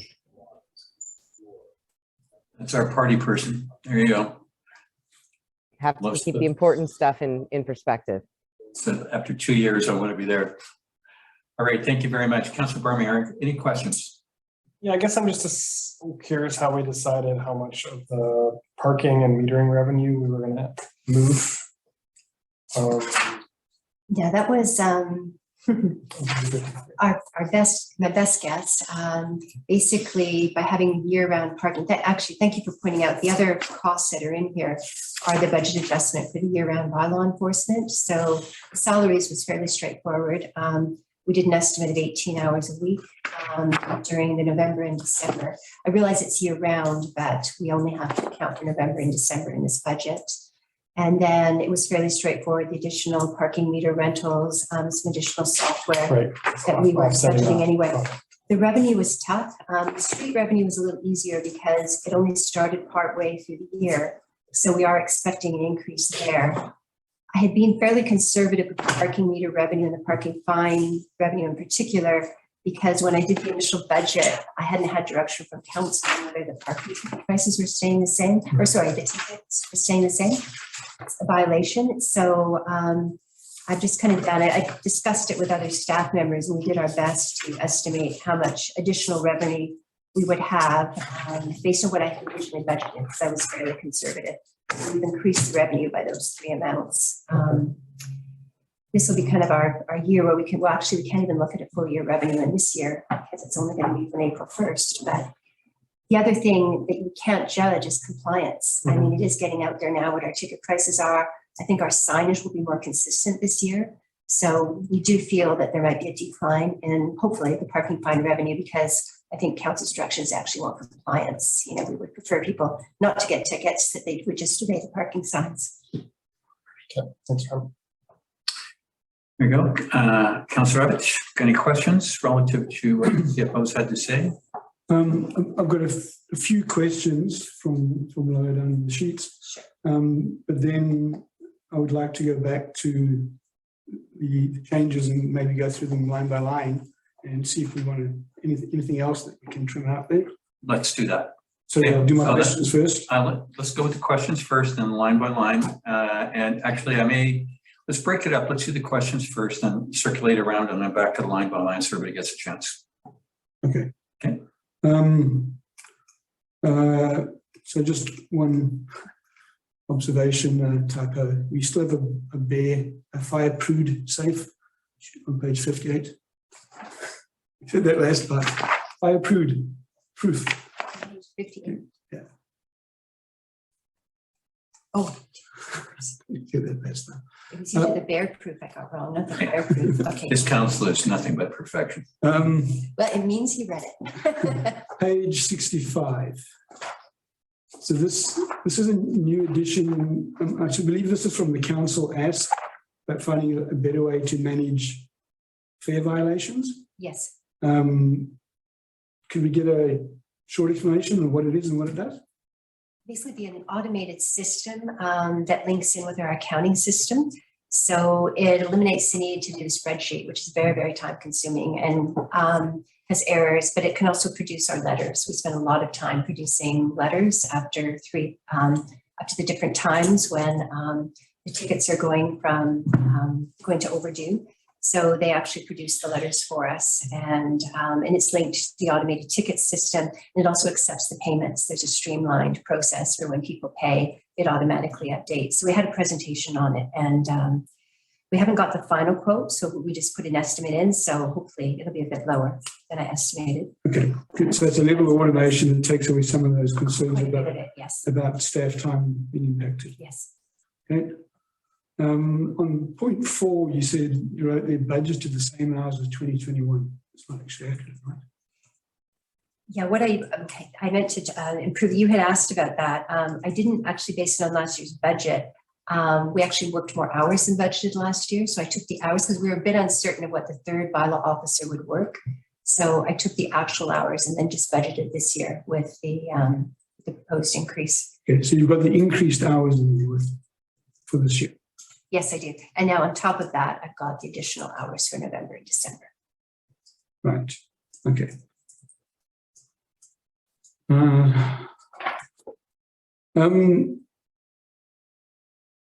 The bear-proof bins, I think everyone knows I'm in favor of the bear-proof bins for good reason. But it is a big number item. Can we just run through where they are again now? Just so that everyone understands that we do need them, or is there any that might be, I don't know, in the workshop behind a fence that's maybe not needed? If you wanted to look at those, the bin cost, do we need all 11? I mean, the ones at the trailhead, I mean, those are obvious absolutes, and that's where we started. But how did we get to 11? So there are 9, I believe, bins that are plastic bins that we're proposing to replace with bear-proof bins. There is 1 bin, bear-proof bin, that's broken and it needs a replacement. And there's 1 additional bin. I'm not sure where, I can't recall where that's going, but yeah, we tried to minimize the number purchased. So some of the locations will have a single bear-proof bin that'll be relocated to where one of the plastic cans are, and a double will be put in there. So when we did the spreadsheet and looked at the different bin locations, we also included relocating some single bins and purchasing doubles in replacement where garbage is typically overflowing or we get complaints about garbage overflowing. Okay, so once we've done this, all the public spaces, trailheads, beach, everything will have adequate bear-proof bins, is that correct? That's correct, yeah. Okay. It's a large number, but I think okay, those are my questions. If we want, I would like to just one last time go down them one line at a time if others want to do that, if that's appropriate. Just a second, Councillor Abbott. We'll just quickly go through the other two councillors got any major questions for the CFO, and then we'll go right down to the nits. Councillor Bain, do you have any questions for the CFO? Yeah, just a query here on page 54 of 240. We've got the infrastructure levy on one line higher up, and then down below we've got add back the amortization.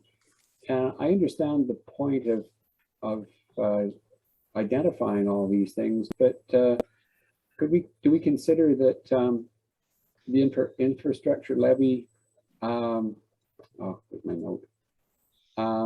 Could it be considered to be an amortization bank to some degree, or does that just mess up the bookkeeping? When we felt the infrastructure levy was to help get us out of our deficit, that because we hadn't been budgeting for depreciation, we're trying to climb out of that hole. And then the hope was, and we were able to achieve it somewhat with the water budget, was that we also start budgeting for depreciation because that's forward looking. And the infrastructure levy was trying to dig us out of the deficit and just have a reserve of infrastructure for, we could also use it, it is a reserve, also use it for future purchases of assets. But we wanted it to sort of accumulate because we recognized we were in a deficit from not having ever budgeted for depreciation. Once again, with this budget, we're not budgeting anything for depreciation. Yeah. So it's really two separate items.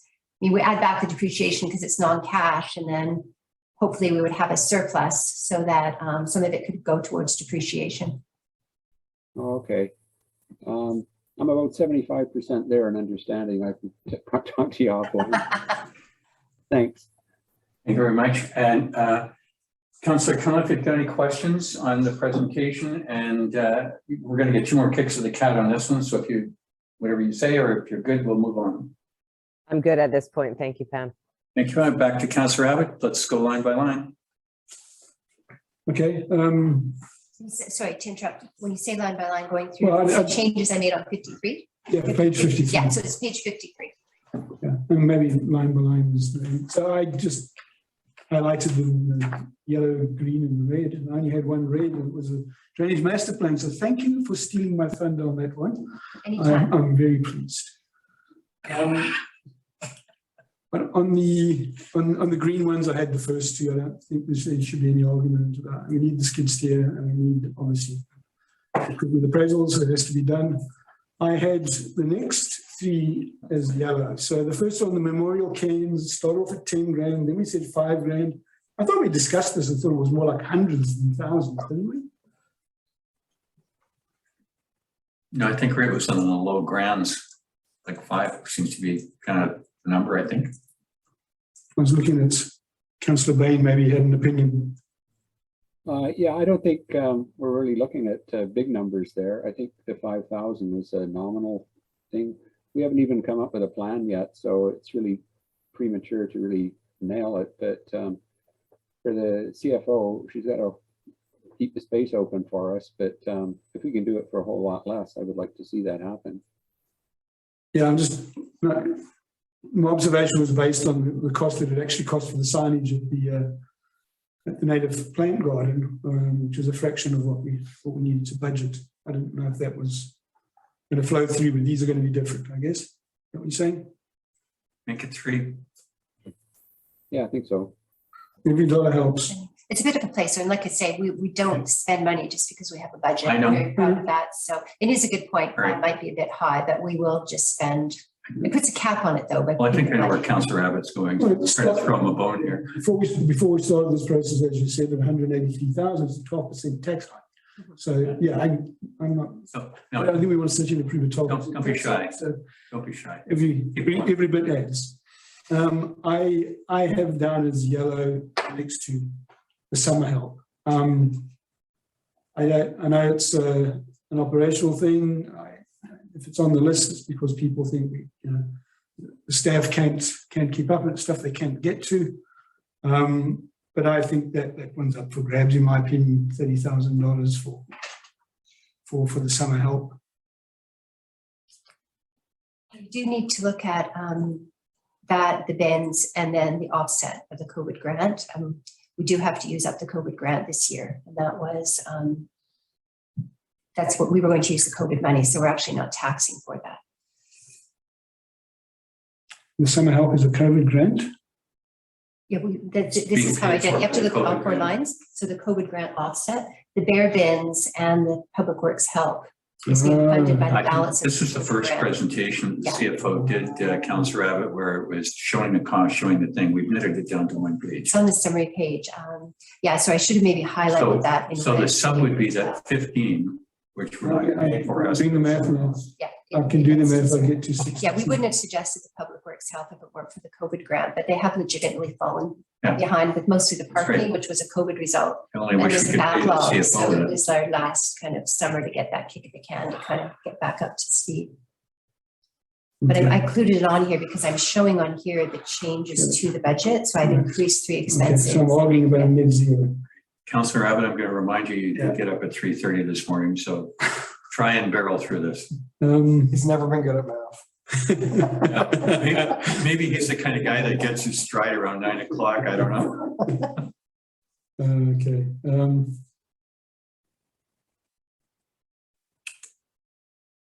Okay. And then, sorry.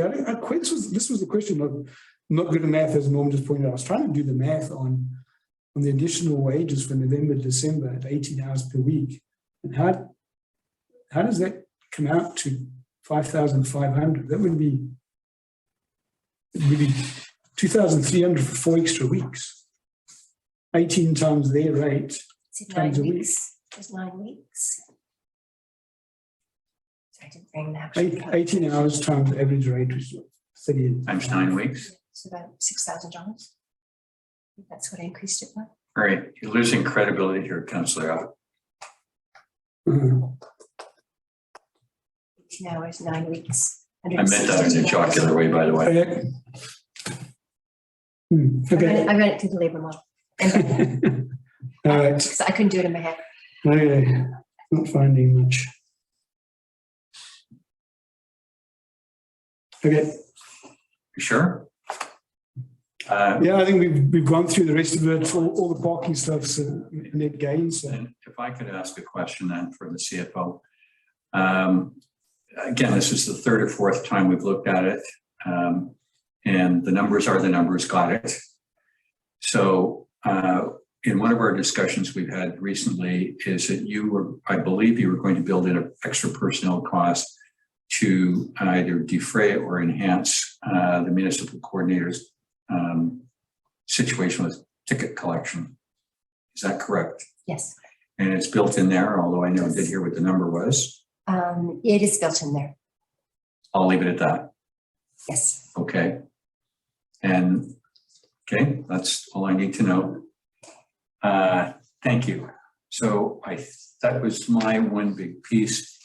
And I appreciate you, if I can go, I think we've kind of, Councillor Abbott's gone line by line, and Councillor Abbott, I'm sorry, I've had a tough night last night too with all this tree stuff keeping me awake.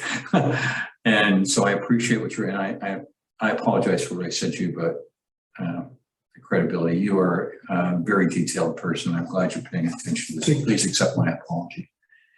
I think to the key point here, as I look at this in finality here, is that it's a big movement for the CFO to suggest that the drainage and, well, forklift kind of wash, that the drainage goes, and I appreciate the part about hazardous bridges. So my assessment here is that while I may not like it after 11 years of doing budgets and the 4th on this council where I thought it was supposed to get easier, but every year seems like Sophie's choice. My assessment is that our residents are getting a lot of services, a lot of package, a lot of infrastructure, which this council committed to, but it comes with a price. And I think doing the math without putting some of these costs or off to our surplus, it would have been a much higher tax rate. So I think what I've come to the belief that this is a solid budget that delivers a lot of stuff. And I'm fine with the 6.5% general tax increase because there's no other way around it. Otherwise, we are trying to cut hazardous bridges, reduce paving, and, you know, quite frankly, it's what got this village into trouble in the first place of not doing the maintenance. That's just my personal view. So I'd like to go around, if everybody, we can give direction. That's mine. If I've got my numbers correct, CFO? Yes. Thank you. I'll go to the screen first and come back on. Councillor Bain, your thoughts? I agree with where you're going with this, and I'm quite comfortable to some degree, but you know, I don't need to bring up old news and stuff like this, but every time I see this about the engineering traffic review of CN crossings for 30 grand, it just sticks in my throat. I think, how can it take 30 grand to decide whether or not a stop sign is appropriate at a rail crossing? And is there any way we can go back to whoever is going to do it and just say, you know, sharpen your pencil. We're settling out here. Yes, sir, we will. 30 grand is a budget estimate that was given. It will go to a competitive bid, and I'm hoping for a much lower figure than that. In terms of the need for the study, it's required whether we have the stop signs there or not. So if the stop signs come out like Transport Canada orders us to do, we'll need to know how to control the traffic flow and pedestrian traffic through that intersection. So it is a vital study. It's not just about the removal of the stop signs being left in place. Thank you very much, Public Works Manager. Councillor Bain, I'm going to go back to you. I appreciate the question. I think everybody wishes that everything costs less, and let's just say that as a statement. I'm going to go back on what is a suggested 6.5% tax rate, general tax increase, and status quo being what it is with this. Basically, the majority of the staff recommendations on infrastructure and other spending coming forward. How do you stand on that? Yeah, I'm fine. I just think on some of these big ticket ones that are hard for the general public to understand, I think we have to present it to the public in such a manner that they can understand it, because if we don't do that, it looks like we're recklessly spending, even though I know staff is doing their due diligence to keep it down. It's just, I don't know. Anyhow, I think you get my point. Thank you very much. Councillor Cunliffe, we'll go to you next. Unfortunately, if that's what it's going to take to keep the village running and healthy fiscally, we need to be prudent. So I don't want to see my taxes go up any more than anyone else, but I sure don't want to have a levy come in that's a significant cash call in the future, because we have crumbling infrastructure. So we need to be planning for the future. I'm in favor. Thank you very much. Councillor Barmer and then Councillor Abbott. Yeah, I guess the only thing I'm kind of wondering is, you know, we re-budgeted for paving. Are we actually going to be able to spend it? Are we actually able to get it done? Public Works Manager. Public Work, we have discussed this and we do feel we will, but I'll let him. Yeah, so I think that would buy us some confidence if we actually saw some repair work happening on the streets. It would actually buy us some confidence with the public that the money's being spent properly. So typically, Sure.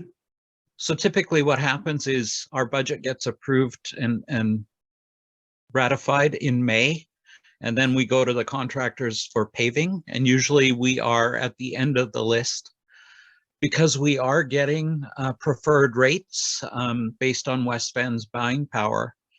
This year will be different because the weather postponed the Isle job from last year. This year will be first up. So the paving will be done in the spring. And if I have direction from council, I can include the 2023 2022 paving in that and try and get it all done before the summer. Well, let's just take that obvious leap of faith and say, I don't think you need a motion here. That would be yes. I mean, we're notionally giving direction. We're going to approve the budget next meeting, I believe, or first reading. So I think you've got your notional direction on that. I think that's a great piece. I think that's a great piece, Councillor Barmere, that this is real cash, because I mean, $360,000 is a lot of dough, and I think that's the number, isn't it? It's hard to spend. You gotta spend it. Right? Yep. Well, I mean, taxing is, okay, Councillor Barmere, so anything else then? That was the only one that stood out to me. I'm gonna ask CAO direction on that. I think because the budget actually isn't adopted until May. We have in the past with a smaller ticket item, and we do it with the municipal grants as well. I think we should have a resolution just directing staff that they have approved the road budget of X amount. We could do it like at the end when we're finished. Why don't we do it right now? What would you like to hear, CAO? That council approves the 2023 roads budget of $347,885. Thank you very much. Councillor Barmere? Second. Put it forward. Councillor Abbott? Sorry, it sounds like a number higher than I thought. Which this is the rebudget. It's the rebudget and the budget. Yeah. Okay, so And just That's what I'm getting at. That's the one. I don't think I'll be with the two new. the two. I mean, you're technically correct, it's a rebudget, but I'd rather be cleaner and just say Well, let's be clear, we approved in 200,000 plus. plus what was not done last year already paid for. That's right. Okay, so An unqualified second? just qualified second, I just want to make sure we approve the right Qualified thing. second, there we go. Yeah. All right, anybody got any questions? Call a motion, all those in favor, please confirm by saying yes, opposed no. Yes. Carried, there you go. Good, Public Works Manager. You want to hear the sound of big yellow vehicles in May? I could take a few complaints on early morning residents. No pressure now. No pressure. I think we did this last year. All right, enough of that. So back to this, I think Councillor Abbott, you had last word on Okay, so 6.5 and standing. 6.5%, and then I look at the list and high priority bridge repairs jumps out to me because that equates to 10%. So, and I understand what you're saying, these are preventive maintenance issues, but they're preventive maintenance issues that we haven't done in the past. We've created this problem that we have to spend $149,000 in 1 year. Is that not what the infrastructure levy is kind of about? It's about trying to catch up on stuff we didn't do in the past. So can we not take that or a portion of that from surplus? Or effectively from the fund created by the infrastructure levy over 3 years? Excellent question, CFO. I mean, we could take it from surplus. I would recommend not. We're starting our third phase of the asset management report, which will bring everything together and give us a real sense of what our reserve levels are. And I am not comfortable with our reserve levels, of which the infrastructure levy is just a small part. I mean, our last phase 2 of the asset management plan said we should be putting aside about $400,000 a year to climb out of the deficit, and we're not budgeting anything for depreciation this year.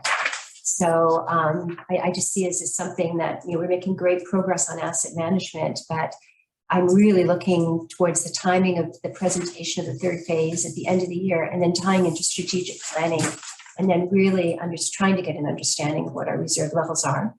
But they're not really high. And we know we have big infrastructure projects coming for which we know we're not going to get grants. We've just applied for the last intake of the ISIP. We don't even know when there'll be another ISIP grant. So, I would be reluctant to dip into the reserves at this point until we get a better understanding of exactly actually how little money we have. Thank you very much, CFO. Public Works Manager, can you give us a quick skinny on what is the state of repairing these bridges? Are we talking holes? What are we talking about? Yeah, so this is critical repair. The Cross Creek Bridge just outside the municipal hall has a significant hole in it. The concrete has fallen away. The rebar, the steel is exposed and will start corroding. So these aren't routine maintenance repairs. These are critical repairs that need to be done.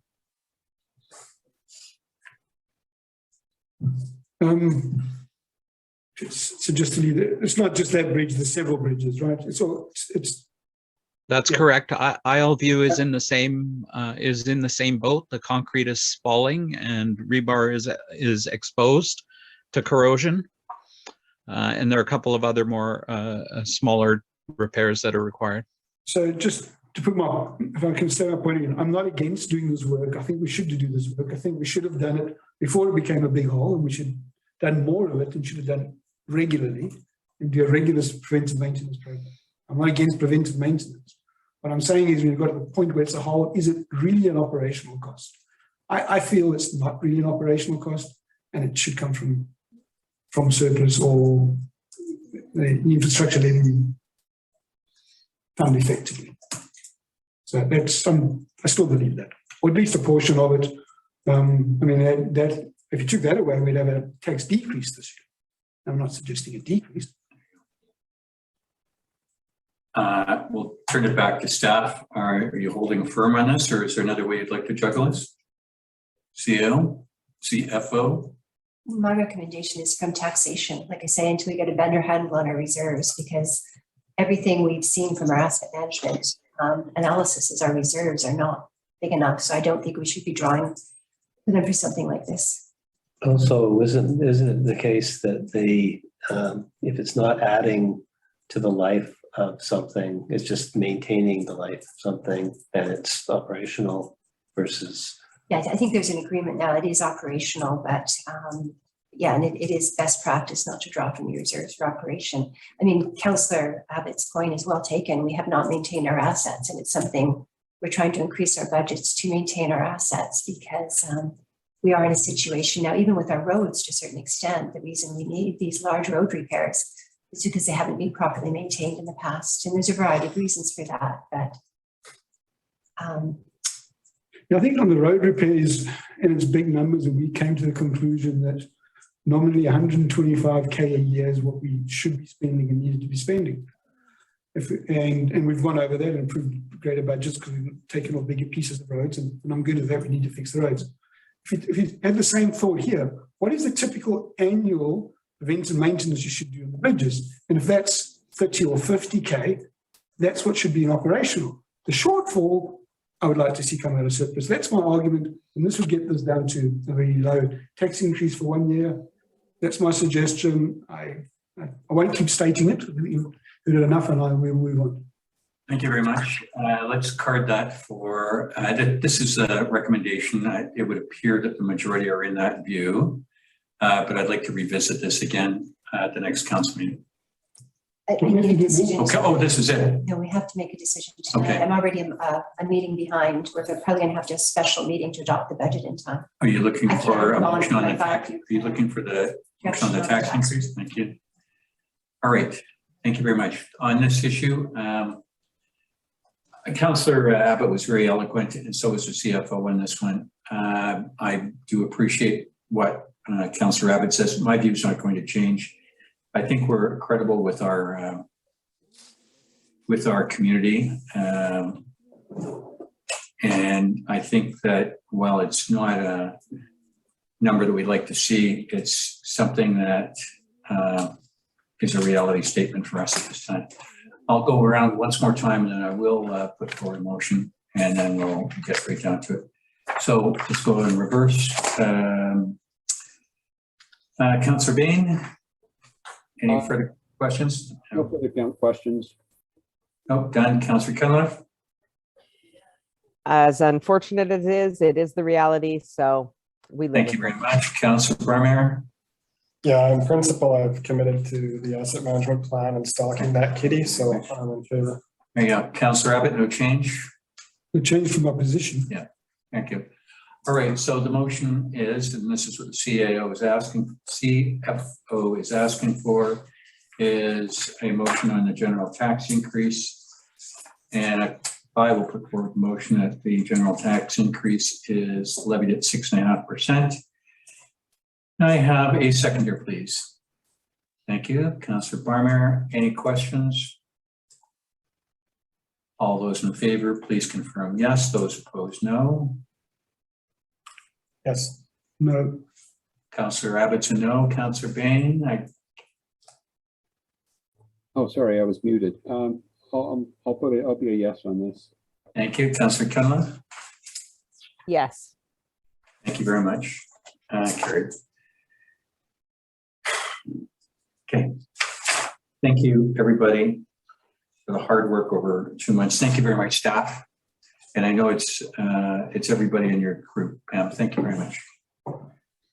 Which brings us next to Public Works Manager on 340 Ocean View Road encroachment agreement and SDOT 210 covenant. And that's on page 77 of your package. And the motion is that the municipality enter into an encroachment agreement with the owner of 340 Ocean View Road in substantially the same form as the draft agreement attached to this report, and that the CAO or CFO and mayor be authorized to execute the encroachment agreement. Councillor Barmere, they are our neighbors. Why don't you put this one forward? Good, I will second. Public Works Manager, there's a big honking pile of dirt there. Yeah, so essentially this was approved originally by council, and the original approval incorporated a three-step retaining wall in the front yard. The owners have changed their mind, and they will not be installing the 3 retaining walls. So that constituted a substantial change to the original agreement. So this is just revision of the agreement with those retaining walls removed. And we've also clarified that the treehouse will be removed as well. Thank you very much. Councillors, any questions? I have a question and observation. They've cleared every tree on the lot, and they cleared all the trees that needed to do the 3-step retaining wall. We issued them a tree permit to do that, and now they don't need it. No, sorry, they do need it. They will be re-landscaping the entire front yard, just not with a retaining wall. It'll be a gradually sloped wall or a sloped ground. Looks like it's half done. The cat's sitting on it right now at an angle, like a little hillside. Yeah. I guess what I'm saying is they could have done that with the village trees still in place. The village trees are removed in order to take care of the 3-step retaining wall. It's just an observation. Now the trees have gone down, the encroachment agreement gets changed. So they should have all been done properly at the right time. Little frustration. Yeah, Councillor Abbott, the reshaping of their front yard would have damaged the tree roots. So I'm a firm believer that those trees would have had to come out regardless. So they're actually especially the trees along the side, because there is still a retaining wall being built on the side of the lot where the treehouse is. So to say that the trees came out for no reason is incorrect in my opinion. I'm just looking at the footprints of the sketches. Anyway, is there a replanting plan? And what sort of trees are going back in here? Or is it just going to be lawn? That's up to the owner. It would have been part of the tree permit, but anyway, not part of this discussion.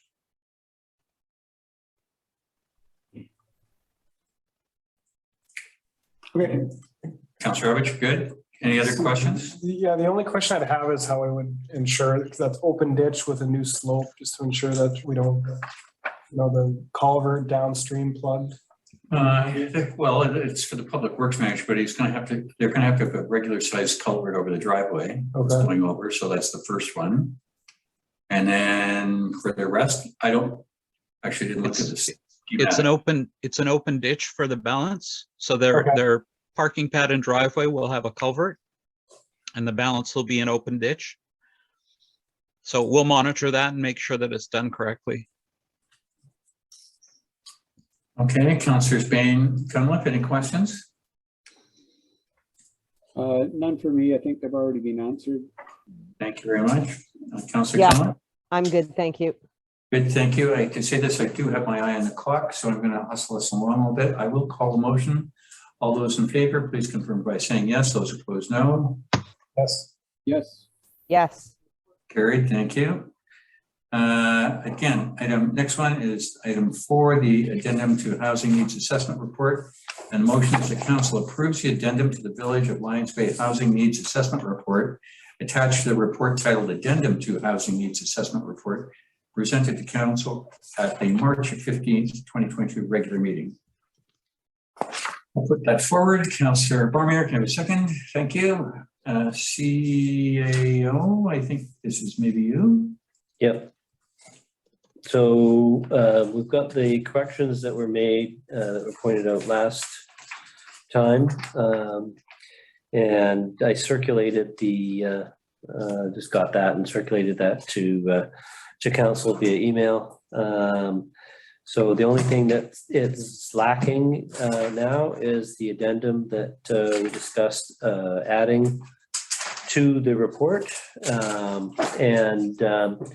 After sort of parsing through a number of different data sets that were circulated, discussed a little bit, sort of settled on recommendation here of providing the bulleted items that you see on page 95 of the agenda.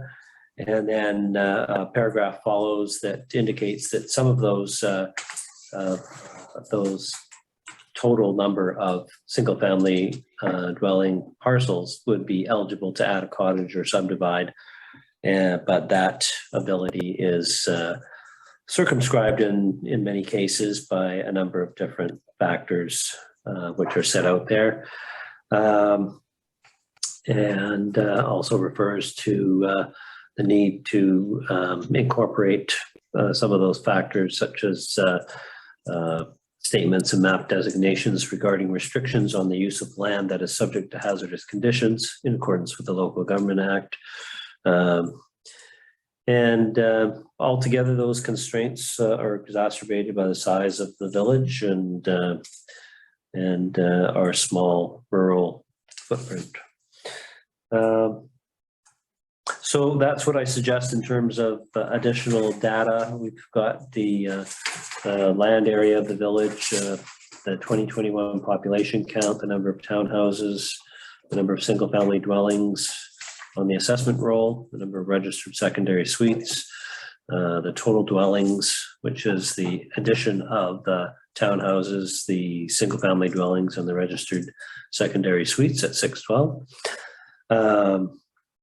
So that number is higher than what was in the 2021 census by about 40 or 45. Number of undeveloped RS1 lots with a capacity for sewer service is 10, of which 3 are already underway. So there'll be 7 left after that. And number of undeveloped RS1 lots that in the rest of the village requiring site-specific septic service is 7 undeveloped lots, of which 1 has a building permit pending. So we're getting down there in terms of available lots on which we can develop. Perfect. Thank you very much, CEO DeJoy. Councillors' questions. We'll start with Councillors Abbott, then Bain, and Barmier, then Cunliffe. Was me first? Yeah, I don't have any questions on the addendum. We've threshed this around as much as we can. I think it helps to put the rest of the report into some sort of context, improves the context, I guess. I'm still not happy with the report and the rest of it, but as far as the addendum is concerned, I think it's an improvement, and I've given my feeding emails to get it to this point, so I'll take the improvement. Yeah, it's hard to tell whether we won or lost this hill. Thank you very much. Councillor Bain? It's my opinion that this CAO and Councillor Abbott are now qualified to do housing needs assessments.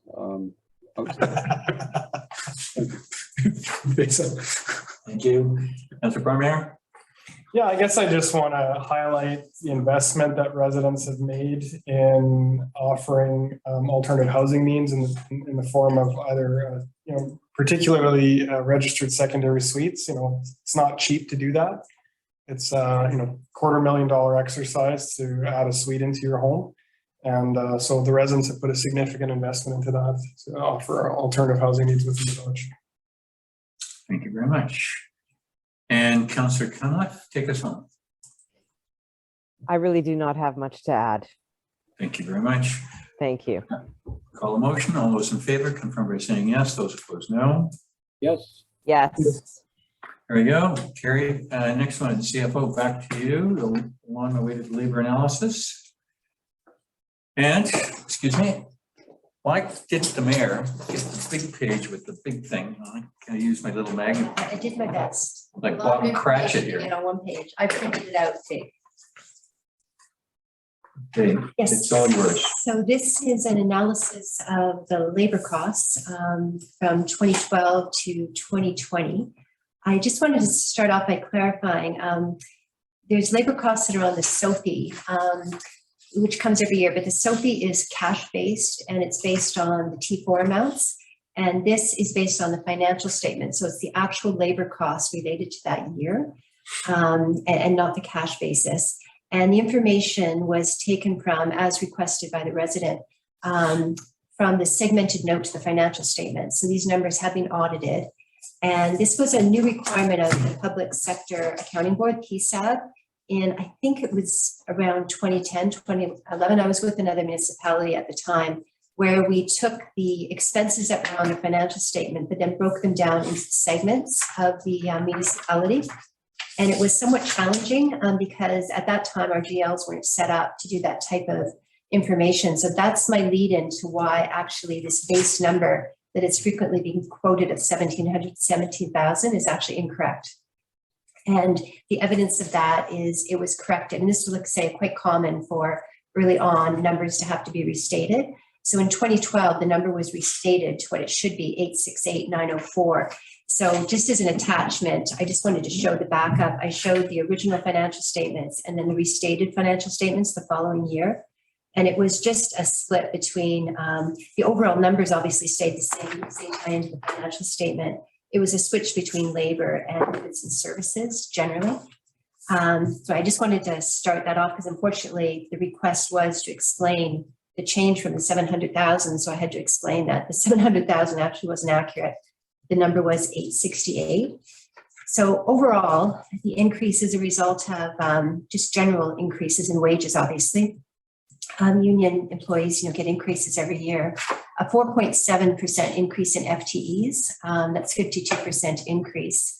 The bulk of it was Public Works. They had over those 10 years increased their FTEs by 2, and then a slight increase in admin. And then the ones we know about with Bylaw, we've just been slowly increasing our FTEs in Bylaw. It was also a result of the office staff unionizing in 2014. And then after that, their jobs are reevaluated based on, they were compared to other municipalities, mostly in North Shore and I believe Squamish.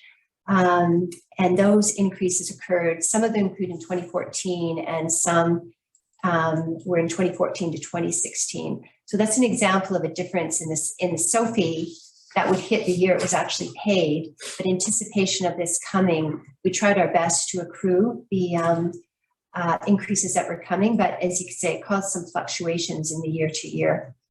And then the public risk positions were reclassified in 2018, so there was a jump in those wages as well. So yeah, I've tried my best without going into excruciating detail. In my variance analysis, I've explained what some of the increases were.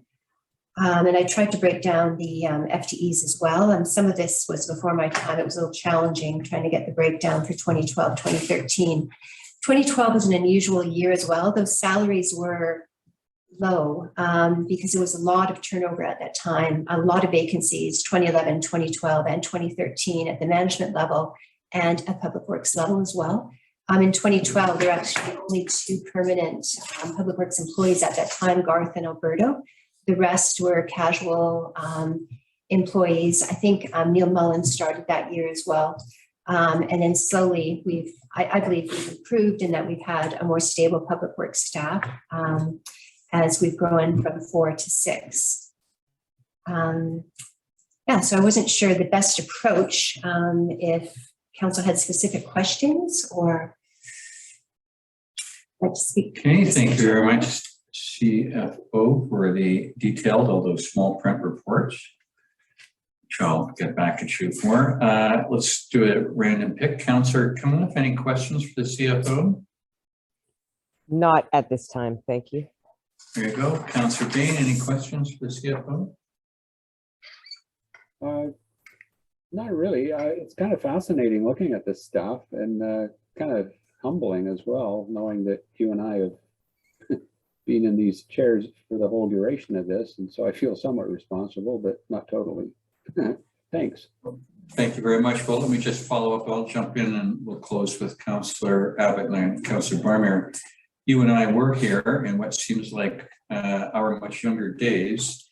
And I can, you know, when I look at the analysis CFO's done, basically I look at where we started, Councillor Bain, and we updated the vertical and horizontal strength of our professional and executive staff.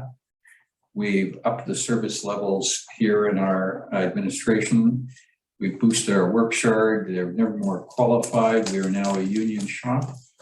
And when you do a combination of all of these things and you add employees, you come to the payroll number that we do. That's it for me. Councillor Abbott, then Councillor Barmere. Just one question, Pam, on the FTEs. So did you take these the actual dollars spent versus divided by the rates to come out to an FTE? Or is this actually what number of staff we would have had everyone worked a full week for the year? Because I mean, obviously you've either rounded them up or used the budget number because they're all round numbers, right? It's basically the budgeted FTEs. And okay.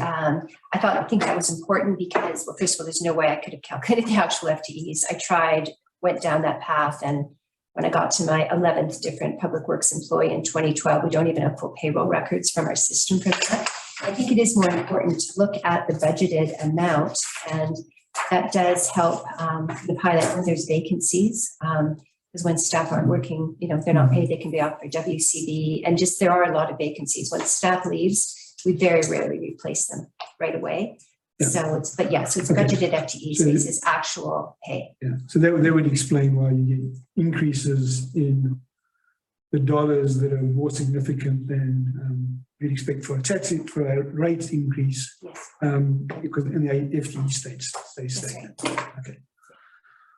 All right. So just getting clarity on that. I guess the obvious question to me comes. And I'm just looking up the board and see the resident that asked this question, unfortunately, didn't call in tonight. So yeah, I'm going to, just as a separate note, I was sending it to him anyway, and then, you know, he can. You have, or you? No, I will. No, I will send it to him. In the unfinished business, I've asked the CFO to do that. And then just give my contact information, because I'm happy to have a conversation with him over the phone about it or answer any other questions he has. And I have another resident that's keenly interested too, so we'll probably double up on that one. Okay. So I guess, yeah, the obvious question, turn over the workshop manager, an FTE increase of 2, pretty much in your time. Well, actually, not all of it. One and a half in your time, and a half before that. One would hope we get more efficient with better equipment and tools. What do we do now that we didn't do in 2012 that required a 50% increase in staff? So essentially in 2012, what you had, Councillor Abbott, was you had 2 full-time employees and 1 works manager, and the rest were all temporaries. Unqualified people with no tickets, doing the best they could, given what they were given, and infrastructure maintenance fell through the cracks. When I started in 2016, there were 5 permanent people, but one of them was not full 80 hours per week. That was Donna, the gardener. And in 2017, I prepared the core service level review that looked at all the maintenance that was and was not happening. And at that point, brought that forward to council. And essentially what the report showed is that the estimated staff complement required for the village to meet its legislated services and best management practices was more than 7 FTE. At the end of that discussion and negotiation period, council approved a single FTE increase at that time. Since that time, we've been focusing more on the routine maintenance, hydrants, PRVs, valves. So we're getting more of the core maintenance done, but we're still not up at 100%.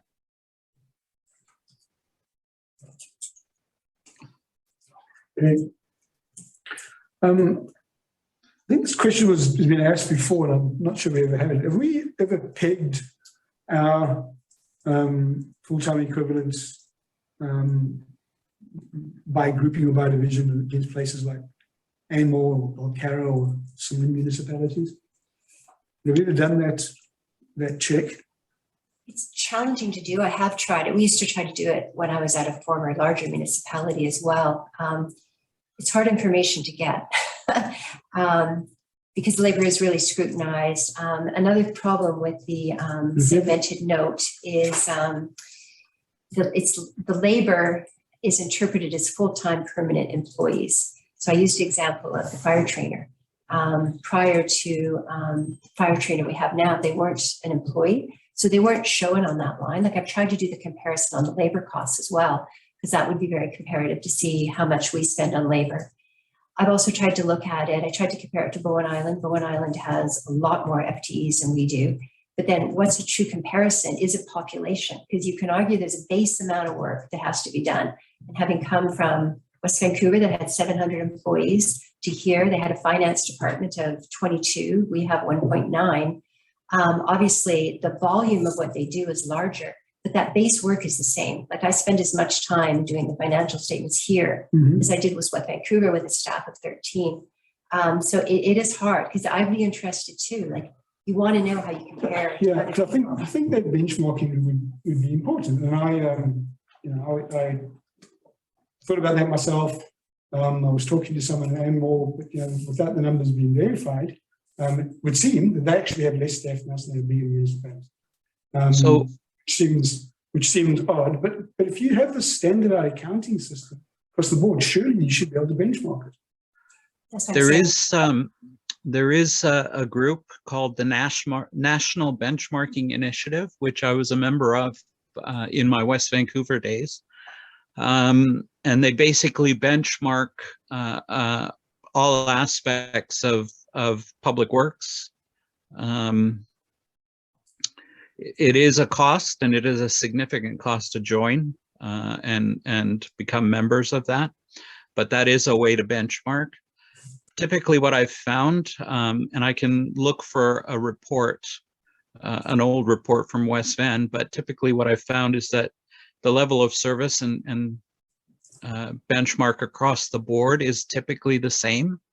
It's just how municipalities tend to do things. For example, putting in an O-post guardrail, a concrete guardrail, you could use a front-end loader, or you could use a backhoe. You could use a roads crew of 3 people, or you could use a full roads crew of 6 people and put in twice as many. So there's lots of complications when you're looking at benchmarking, but it is possible. Well, I'm not suggesting we spend thousands of dollars, but I for one, would like to see that and see if it supports, what I read to believe from talking to Anmore residents. And bear in mind, they've got 1,000 more residents, right? And then a much bigger footprint. So I don't know if we can do that without spending costs. I'm not suggesting. I don't think we can. Someone comes with a $20,000 study budget. Yeah. Anmore gets its water from Metro. They don't have their own treatment, which is unique for Lions Bay. We have 2 treatment plants. They also outsource their accounting. They also contract out which I thought was Yeah. really right, Councillor Abbott. I mean, it's a different model. It's They contract out their finance. It would be a time suck, and it would cost the municipality to try and benchmark this exercise or to perform this exercise. I think the biggest challenge, I could say, is the consulting, but also they know that labor number is scrutinized. So there's games played when you look at the labor number. For example, the District of North Vancouver and the city, they don't include their recreation numbers in the labor because they have a separate company that does their recreation. It's the Recreation Board. But it's the consultants. Like if this had actually been done correctly in 2015, the year that we contracted out the CAO to Grant McCredo and contracted out the accounting to Hari, it shouldn't have been included in the labor number because technically it's the labor number per PSAB definition. Because that's, the reason it should be above the line. I'm not saying that's right. I'm just saying that even though I thought the segmented note was very standardized, I spent a lot of time a couple of years ago trying to compare the labor numbers of all the smaller municipalities. And I realized it wasn't comparable because I didn't know what they had in the number. And Anmore is a good example that Anmore outsources their CFO. Sounds That rabbit. salary is not in labor. But I guess I would argue too that, it is important to compare how we're doing, but to what purpose? If you were to find out we had one more public works than anybody else, would your recommendation be to get rid of a public works person? I mean, I think the judgment should be made on the output of what we do. Well, let me give you an example from my industry. If I didn't do that and slash that one person, we would go out of business. I mean, it's just ingrained in me to make sure we are competitive with everyone else. It's absolutely a key piece of information. How do you survive without it? If I was I'd just have to know that. I'll be doing my own research. I'll be digging in and understanding. And if I don't think I'm efficient, then I should be wondering why. I don't know. I'm not suggesting anyone goes and does a study or pay someone to do this. Please don't do that. But I do think it's good information. I do think that we can look at it and we can draw our own conclusions. And we can. It's nice to hear reasons and what people think. I think it was a very valid exercise. I just think my point is it would be so difficult to do whether or not we did it internally or not. It would be a huge time suck because I have tried to do it. I analyzed segmented information from over 20 different municipalities, spent hours on it and came to the conclusion it wasn't comparable. And because you just don't know what is in those numbers. And like I said, I guess I would come back to what's the purpose. I would hope that you would see the output that staff does and you would have confidence in that we're working our butts off. I mean, the management level alone, I calculated that the overtime we work over and above the 80 hours we get in lieu is a 0.7 FTE, which on our average salary is $95,000. So I think from the management team, you definitely get your money's worth. So Thank you there's very kind of much, trust CFO. there as well. Do you have another question, Councillor Abbott? Or comment? No, I think I've raised them. Thank you very much. I'm not sure, municipal coordinator, whether we went, the motion and the second occurred. Don't think it did? No? Yes? Maybe? Don't think so? But, okay, thanks. If there are no other questions, and this is the last call, then I will put forward the motion to receive the information for the labor analysis report. I'll put that forward. Councillor Bain, can I have a second? Thank you. Any last minute questions? No? Good. Hold on. I mean, it's a pretty one-sided conversation. So I do have a few comments. I mean, Sorry, wasn't right. No, that's fine. Made the offer. No, I mean, what I see is stability taking shape after 2015. And I think those are sort of, when you take a bit of a bird's eye view of what's happening here, that's a very positive turn of events. So I don't know if that's tied to better compensation, but I think that's something we need to look at and take some ownership of and some pride in as a council and staff, including. And clearly there's some solid management, good decisions being made. Staff retention is always a healthy indicator. So that's one comment that I'd like to provide. The other thing, and I think I've mentioned this before, is what would really help bolster what you said, Pam, is KPIs. And we've been talking about this for years, but having some data-driven results supports some of this discussion, right? And we've talked about what KPIs could look like, and you know, when we get to this point of having a conversation around trust, having some data to back it up is also helpful for an objective view of what's being done on a performance level. And that's exactly what KPIs or key performance indicators. So you look at different portfolios of where we spend money and how we would measure success.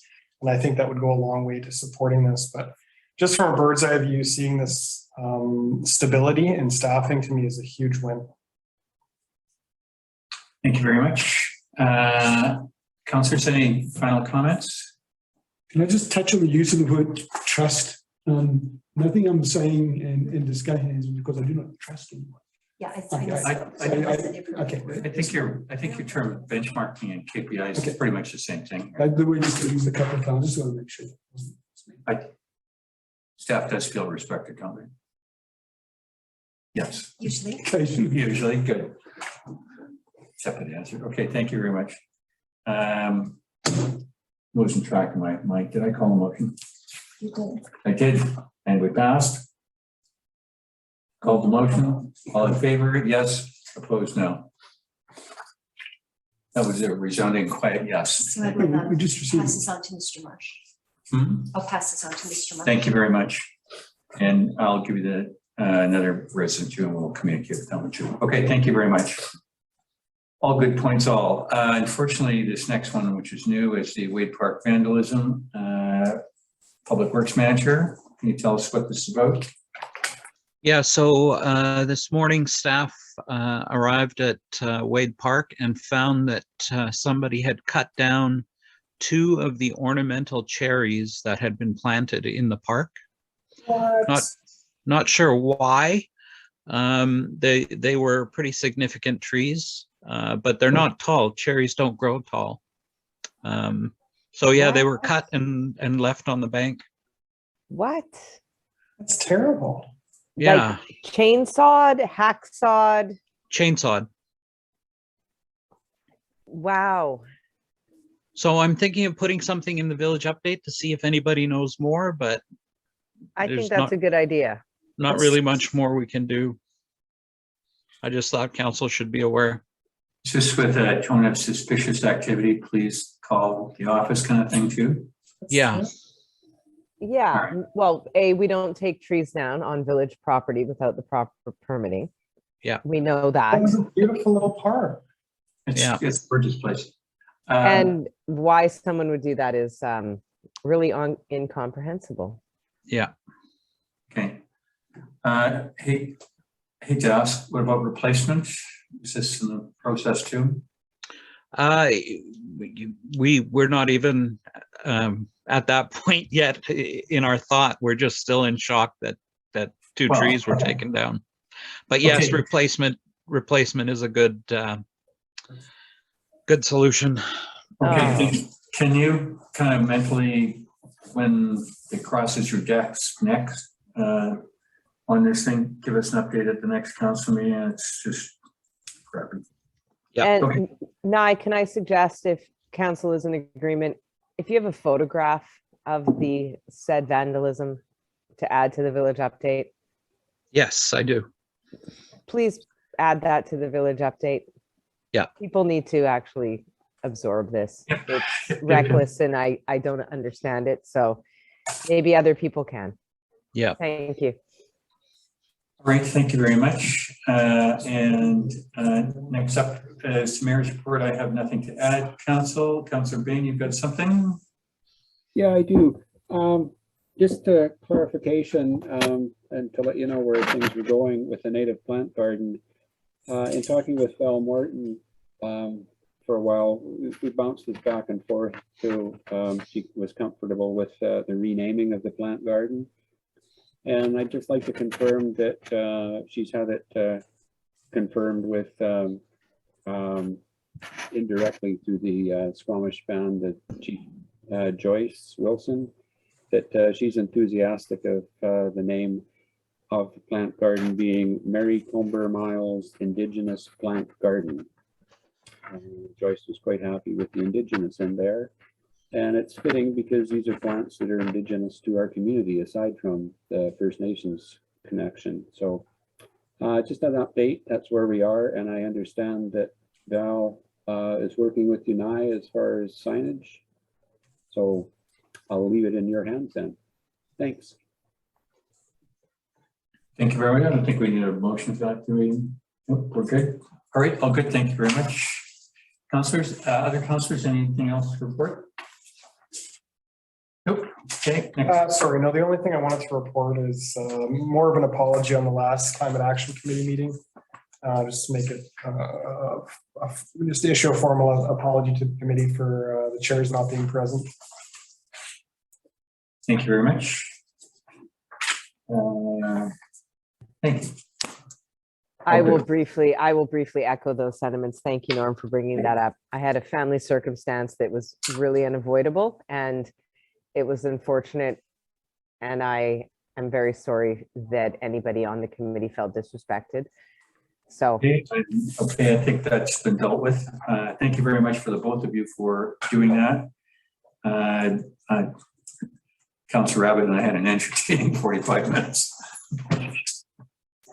There we go. All right, enough of that. And thank the two of you for picking up the missing piece there. That was, your support was appreciated. Thank you. That's okay. Thank you. All good stuff. You have a very keen bunch of members, that's for sure. You're in. It's a good team. All right, next up, item D, trees, views, and landscape committee, page 103 of your package, and this tree application number 119, which is at 220 Mountain Drive. And I'm not going to read the whole thing, other than the trees, views, and landscape committee recommends to council that council approves the tree cutting permit application number 119-220 Mountain Drive, subject to the following. I'm not going to read it out. It's items 1, 2, 3, A, B, C, and D. And also the addendum that council approve routine maintenance for a period of 3 years before another tree application is required, subject to the foregoing conditions. I was there. I will put that motion forward. Can I have a second? Councillor Burner, thank you. Any discussions, any questions? Councillor, sorry. I got to get my positions right. Yes, CAO. I just want to point out that the italicized portions at 3B and the second paragraph, subject to the foregoing conditions, though the italicized is added after the fact. The rest of the recommendation is from the tree committee.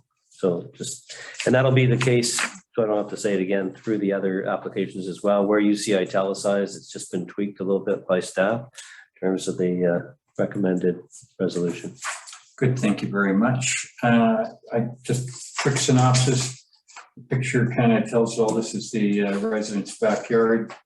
It's basically it's substantially a hedge job. That's my term. Any questions, staff? Nope, there being none. All right. Question, the green line here is showing the previously topped trees and hedge, not the, like, what looks like a significant tree or very tall tree in behind. Right. No, it's just the cedar hedge. Okay, thank you. Thank you very much. All right. I will call the motion. All those in favor, please confirm by saying yes. Those opposed, no. Yes. Oh, yes. Hang on. Back up. Sorry, my head was down. Sorry, yes, I had a comment. I thought we were still going around with that. That's fine. Sure. I'll start with this one and through the rest of these. This is a hedge on out. Well, it's just a hedge getting trimmed.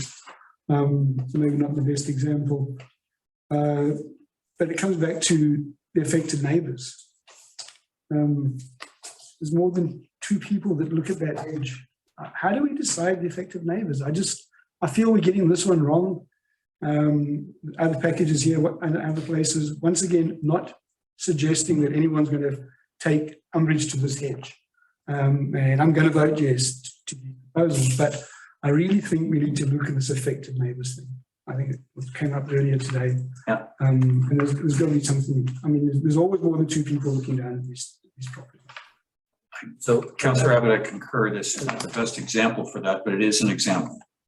So I would agree as well, and I was going to actually bring this up next meeting in or business arising from the minutes, that we need to maybe revisit the consultation process when it comes to tree applications.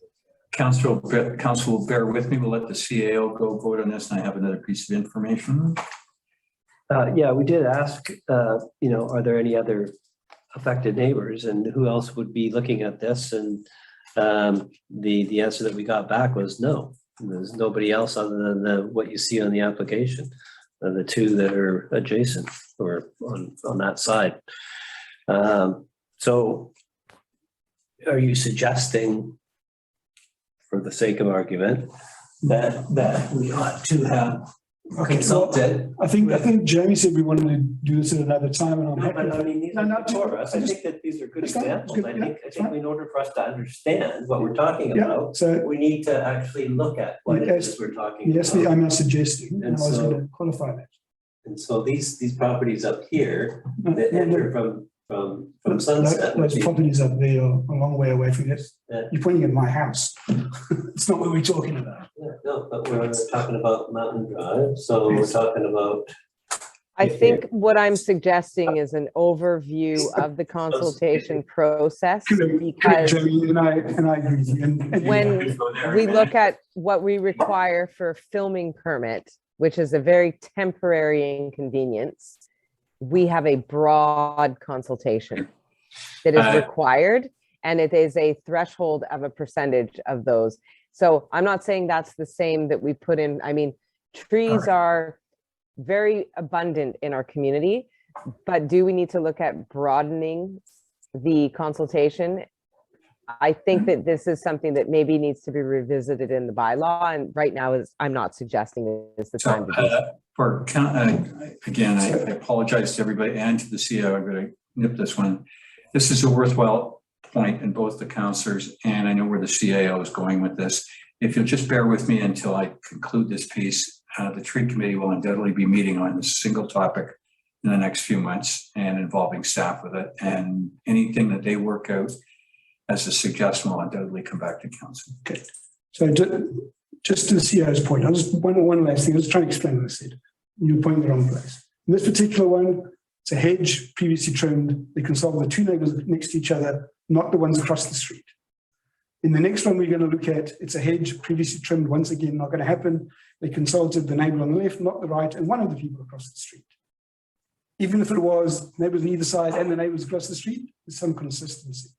Jamie's talking about a much wider view, but I'm just thinking about consistency. In the old days when it used to be two to the north, south, east, and west, it probably was a little better than what it is now, but it certainly needs to be. Thank you very much. And I would ask that I think the point's been made, and we're seeing that from earlier tonight and on the ones that we were going to run through tonight. So let's leave it at that. So I think if there's no other questions on the application, I will call a motion. All those in favor, please confirm by saying yes. Those opposed, no. Yes. Thank you, carried. I would draw council and staff to page 115 of 240, which was the minutes of the meetings for this particular application and the other one. And embedded in the bottom and the bottom highlights, I never realized it was so foresightful on the fourth. But the CAO and I had met with the tree committee in late 2021, a lengthy and robust discussion on a suggested number of amendments to the bylaw.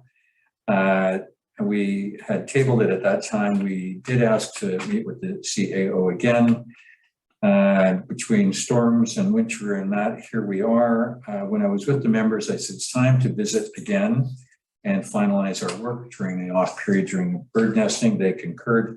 So the ask on the tree committee is that staff canvass to arrange a Zoom meeting to conclude the topics addressed at our last meeting in 2021. And I would suggest that let's just call it neighbor inclusion on these cuts be somehow revisited too. So my ask would be to staff that, let's take March out of it, and if you can start looking in April, and maybe do a Google poll or something like that, where we can pick a time that works with the CAO. Does that work with you, CAO, DeJohn? Yep. Thank you very much. And I know the members quite enjoyed our last meeting. Okay, next one up. And I'm just going through my stuff here. It is 85 Sunset. So this is application number 120, 85 Sunset. And the motion is that the Trees, Views and Landscape Committee recommends to council that council approve tree cutting permit application number 120 at 85 Sunset Drive, subject to the following. I'm not going to read it. It's items 1, 2, 3, A, B, C, D. And excuse me, and the council approve routine maintenance for a period of 3 years before another tree application is required, subject to the foregoing conditions. I'll put forward that motion. Councillor Abbott, can you second for me, please? Second. Thank you. Any discussion, any comments?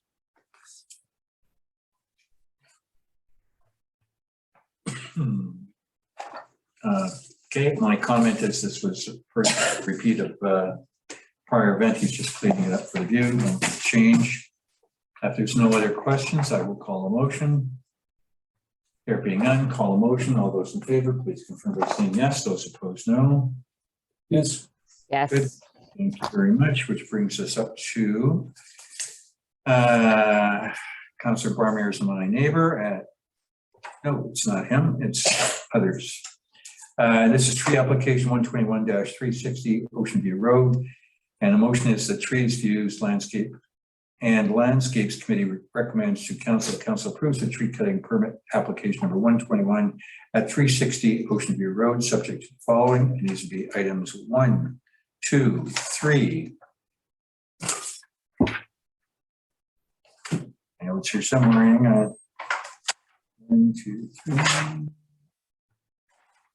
A, B, C, and D, and that council approve routine maintenance for a period of 3 years before another tree application is required, subject to the foregoing conditions.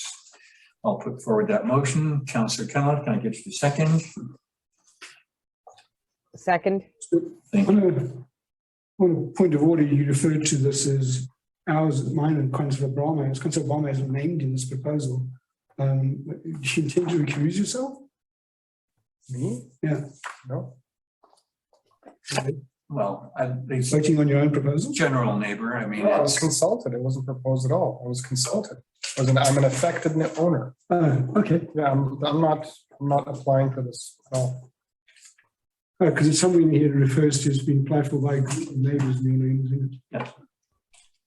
I would suggest that Councillor Barmere is the neighbor, but unaffected by this because it's got no view, no sightline, no nothing other than clearing the leaves on the road in the winter, I'm going to guess, when all said and done. Here we go. CEO, do you want to opine on the recusement question? I'm happy to recuse myself. Let's weigh in. CAO. That's up to Councillor Barmere. He's noted in advance of the meeting a couple of errors in terms of locations of some of the trees, which were listed as being in front of his address of 335, when in fact they're in front of 2325. And that was in a couple of spots, I think, in the application materials. The applicant named on the application is Adair Nish. Yep. Yeah, there is reference to neighbors of Upper Ocean View working together to clean up, increase view, and open sunshine to others. I guess that's where I got it. Because it say addresses involved are at this current time, and list all the addresses, and yours is one of those ones. I can, for cleanliness, I'll recuse myself. Yeah. Maybe that might be a bad Okay, idea. thank you. Okay, I just have a question here. It says that they're looking to tighten the look of trees, Get out. trim and tighten. Just a second, Councillor Kenlock. We're going to send Councillor Barmere into the dark and cold. Okay, sorry. He's getting ESS help. Yeah. Here we are. All right, you're good. What's up? Okay, so looking to trim and tighten the look of trees along with trees located on individual properties. The trees are being trimmed to previously trimmed height. None of these trees provided in the photos to me look at all like they have previously been topped. So we're not trimming trees to a previous height other than their natural growth from what I'm observing here. And if we are not looking to top trees, then these trees either need to be removed or windowed. You're looking at page 134? 134, 135, there's a orange line that is it's concurrent with the hydro line or whatever power line that is. But none of those trees look like they have previously been topped. Councillor Cunliffe, they have been previously topped. Some of them, what you're looking at is new growth, new leaders that have sprouted up, particularly in front of Mr. Butler's place. He has confirmed that those trees have been topped in the past. Okay, so this is where clearly I'm not an arborist and I do like a professional opinion. So yeah, I guess a tree that looks like a triangle to me looks like a natural growth. One that's been topped seems obvious with the leaders that and the flat top, but these ones here. Yeah, it's really hard to say on the photo. If you look at page 134, yeah, the two trees in the middle-ish, the bigger one to the left has a large branch just by the wires. You can see it. So that's the second growth. That big leader off the side on the left-hand side of that. I kind of see what you're talking about here. Yeah, it's like highlighted in, I don't know, the sunlight or whatever. Yeah. Okay. Oh, I can see that the trunk has taken like a right. That's right. Turn. Yeah. Okay, so this tree, just out of curiosity and education, when was the last time, in your opinion, that it has been maintained, the topping? Because that quite a while ago, according to Dave Butler. He's Like- our building inspector. So yeah, quite a while ago. like 7 to 10 years. At least. And he's the one that's adamant that those trees remain because they provide screening for his property. Okay. So All those right. trees are remaining. Sorry? You said those trees are remaining? Yeah, they're just being topped. As opposed to removed. Okay. Yeah. All right. Should we do some professional development and a crash course on arborism just for all the council so we can understand better what the bulk of our position really does entail? Just a suggestion. All right, we'll put that on the wish list, Councillor Cunliffe. Thank you. Pam, can you find some budget for it? No. All right, I'm sure that Mr. and Mrs. Bruce are getting fairly nervous since they're up next. So, Councillor Bain, any comments? None for me, thanks. Thank you very much, Councillor Abbott. No, I guess we can explore. My thought was, as Jamie's talking through this, I guess somehow a more fulsome understanding of what's been, when you see these lines under a wire, is it the tree you're looking at, the one behind it? Better pictures, a bit more detail, clarity that, they check that there are tops. They're not significant. I think, so we don't get into, anyway, and that's for the next discussion. So Thank you very much. Here's what I'd like to, I'll stop before I call a motion. Carla, can you tag in for unfinished business? It's council advice on wish list for tree committee recommendations. And maybe we'll draw that sometime in the next council meeting or two, where council can weigh in and we've got some points for discussion for the pending meeting with the tree committee. Does that work with you, CAO? Yeah. Good, thank you. And you, Councillor Abbott? yeah, I'm good. And I think this one is probably one of the better ones. You can see that orange line does that. I mean, I'm with you. I like the cooperation of the neighborhood. There's a bunch of really gunky trees, quite a reputable our own person there who's confirmed. There's been And Public Works Manager. I can see there's been significant effort in this to identify exactly what they're doing. Okay. Okay. There's no more questions. I will call a motion. Thank you very much for your contribution, Public Works Manager. I will call a motion. All those in favor, please confirm by saying yes. Those opposed, no. Yes. Yes. Good. Thank you. Carried. All right. Mr. and Mrs. Bruce, I know you're there. We're not going to ask you any questions. But if we do, we will know. Let's just wait for Councillor Barmeyer to come back from the room of shame.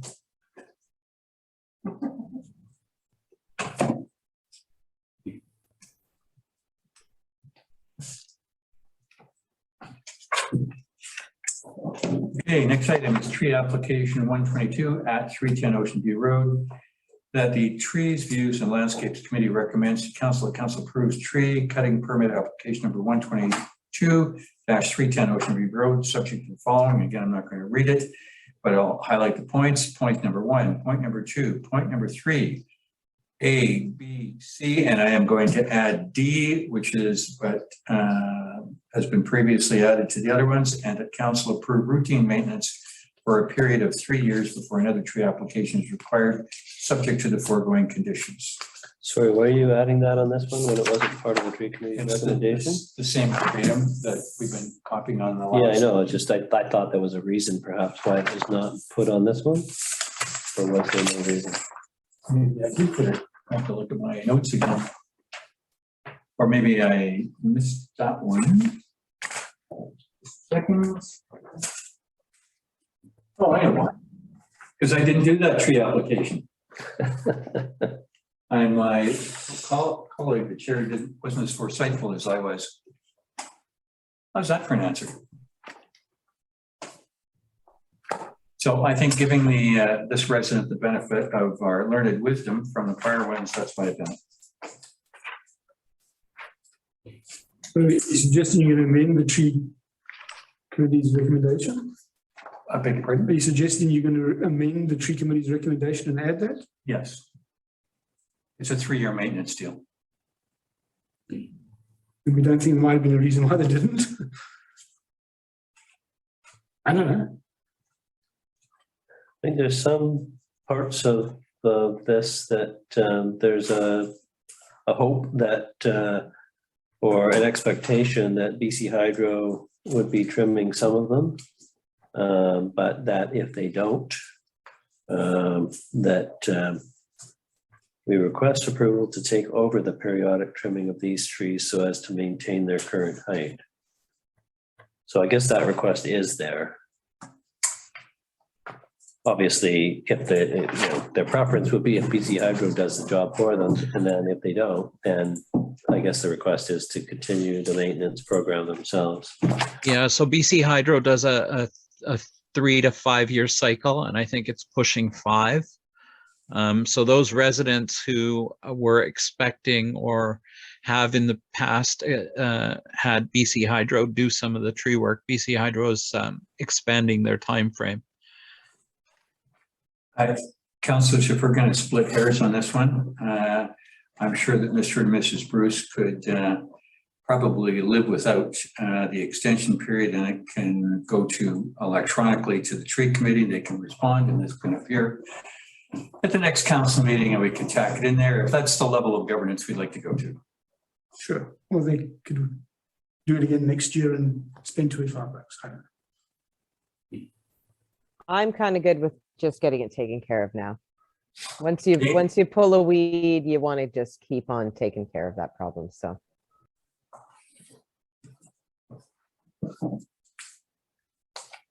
All right, so then the amendment should, okay, so so the piece that is suggested is that the council approve routine maintenance for a period of 3 years before another tree application is required, is requested by the councillors to be struck. Is that correct? No, it's not. To struck it's not there. So I thought you were making a motion to add. I've already made the motion. It's not an uncommon request. Yeah. correct? So from a staff perspective, I don't think there's an objection if you want to make a motion to add it, Which I have. you did. So now I think you've talked about it a bit, so maybe just call the question. Or see if there's any other Let's issues. finish the discussion on the tree. Yeah. Let's finish the discussion on Sure. the tree application. Sorry. Colleagues, Councillor Abbott, questions? So this is one of the ones that I find a little bit difficult to read. So, because it would seem there's trees on village land, village property, as well as trees on residence property getting done at the same time. And when I look at that big landscape picture with all those blue arrows, I'm assuming that's showing both. Is that correct? Or those all on municipal property? And when I read some of the comments from the two neighbours that seem to have shown an interest or a concern, they seem to be concerned about trees that are on their property that are getting cut at the same time. So that's my one question. And I hope we can make sure that those two neighbours do get invited and told when it's going to happen, because we've all been in circumstances where that doesn't happen and it's not what they thought they would reach. So we don't want to go through one of those again. My other observation is some of these are big trees. Someone checked that none of them meet the criteria of a significant. And maybe what I'm heading for here is a conditional approval in this case. I don't know. But are any of them significant trees? Some of them look pretty big, some of them. I've seen these trees. I suspect they're not. The picture is this is right next to family residence. So, I mean, these are not nearly the girth of the love tree on Stewart Road.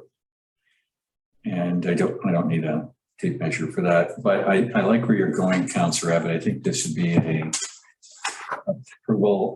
Correct me if I'm wrong. Oh yes. In just a second. I think we should add some conditions to this, just to make sure and be clear on that one. So I'm going to stop this for a second. I'm going to, Councillor Barmer, can you put forward a motion to extend? 11. Yes. Thank you, Councillor Abbott. I'm sorry that we're doing this, but it's going to take till 11. Don't have to apologize to me. The guy who got up the time you did, I will. Thank you very much, Municipal Coordinator. Okay, so I think Council's view is that we want to proceed here, but it's a little unclear. We want the resident to confirm through conditions, and staff ultimately checks that. Isn't that correct, CAO? We'll check whatever the conditions. Okay, so that you add to it. So, Councillor Abbott, let's add those conditions. Confirmation of non-heritage trees. Confirmation non-heritage trees, confirmation they're all on village property, which I assume has probably been done. And then That has been done, yes. that has been done. Okay. And then But we can measure the girth to make sure they're not significant trees. okay. And then the other one I'd like to add that all three of these residents named are advised when this work is going to happen. One of them specifically asked that. One seems to be implying that. So Okay, done. All right. Any other councillors want to weigh in on the or suggest an additional one? I think we've encapsulated what we're looking for. So, Councillor Abbott, can you put that revised motion forward? can I just say yes, or you want me to say what it is? Oh, yes. Yes, this works. Yes, as read. As read. Yes, I'll put that forward. There you go. I'm Municipal Coordinator's Guy. Councillor Barmer, will you second? Yep. Thank you. Any further discussion? No. I'd like to go back to the, if I may, I think we've covered the tree logistical stuff. where were we with the 3-year extension? Is this a yes or a no? I think it's implied in the application. It's implied in the application. So It's it a would yes. It's a stand yes as for me. stand as I read it. Yeah. Thank you very much. So the motion stood as I read it. We've amended it through Councillor Abbott, his additions. All right, last chance for questions to staff. All good, call a motion. All those in favor, please confirm by saying yes. Those opposed, no. Yes. Yes. Carried. Good evening, Mr. and Mrs. Bruce. Get your cut. Okay, next up, emergency services, before you on page 167, there's the latest report. I'll put forward that it's received. Second, Councilor Bromere, thank you. And I can't answer the question, so anyone that you want to direct to the CAO? No? All those in favor, please confirm. Yes, that's being received. Yes. Yes, carried, thank you. Next, resolutions, elections officials. And that is that council appoints Peter DeJong as Chief Election Officer and Carla Duarte, Pamela Rook, and Haley Cook as Deputy Chief Election Officers for the 2022 general local election. Councillor Cunliffe, can you put that forward as a motion? Yes. Councillor Bain, second, please. Yes. Any questions from council? It's pretty straightforward. It's election time. Call the motion. All those in favor, please confirm by saying yes. Those opposed, no. Yes. There we go. We're running home here. Item number 12, the bylaws. And this is on page 169. And the motion is that bylaw notice enforcement bylaw number 385, 2006, amendment bylaw number 611, 2022 be introduced and read a first, second, and third time. I'm not going to split them. I'll go in. Also that the garbage and recycling collection bylaw number 455, 2013, amendment bylaw number 616, 2022 be introduced and read a first, second, and third time.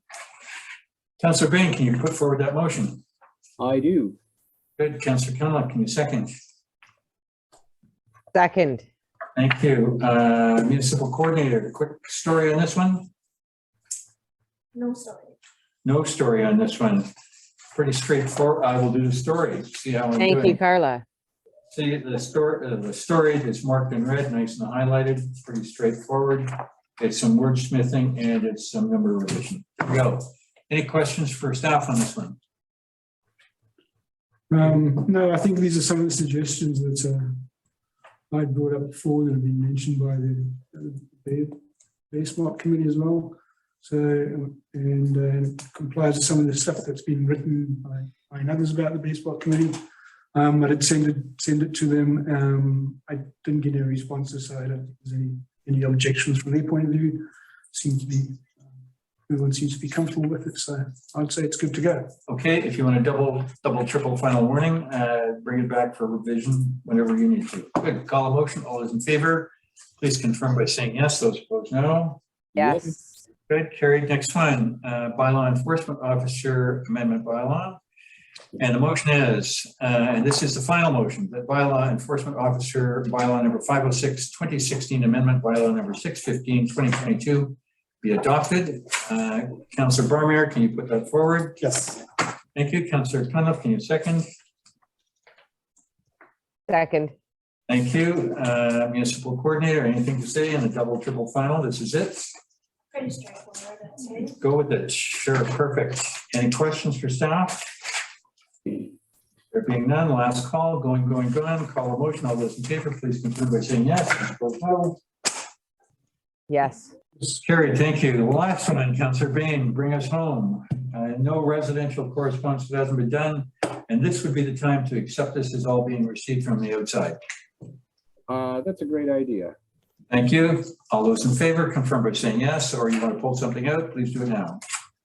Yes. Good. Thank you. I see nods. Carried. Thank you. We are done with correspondence. New business, there being none. Public questions, comments, 2 minutes. There's still some members of the gallery on there. Thank you very much about trees than you probably thought you knew before. There we go. Members of the gallery, it's getting late. If you'd like to join us, please unmute. You don't have to turn your camera on if you wish.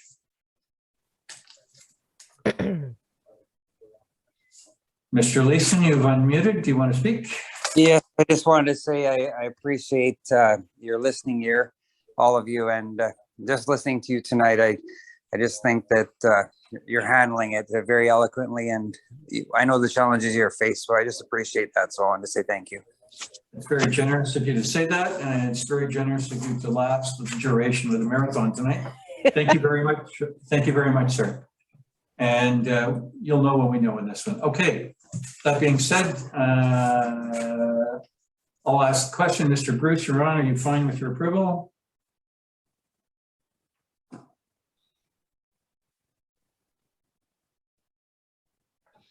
We'll presume a hearty yes on that one.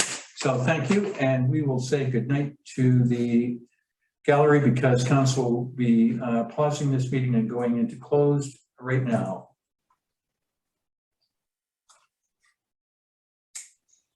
Set the There you go. Good evening, everybody. It's 10:43. Council has come back from the in-camera portion of the meeting, which is now closed, and moved back into the open session. And I have the following items to report out.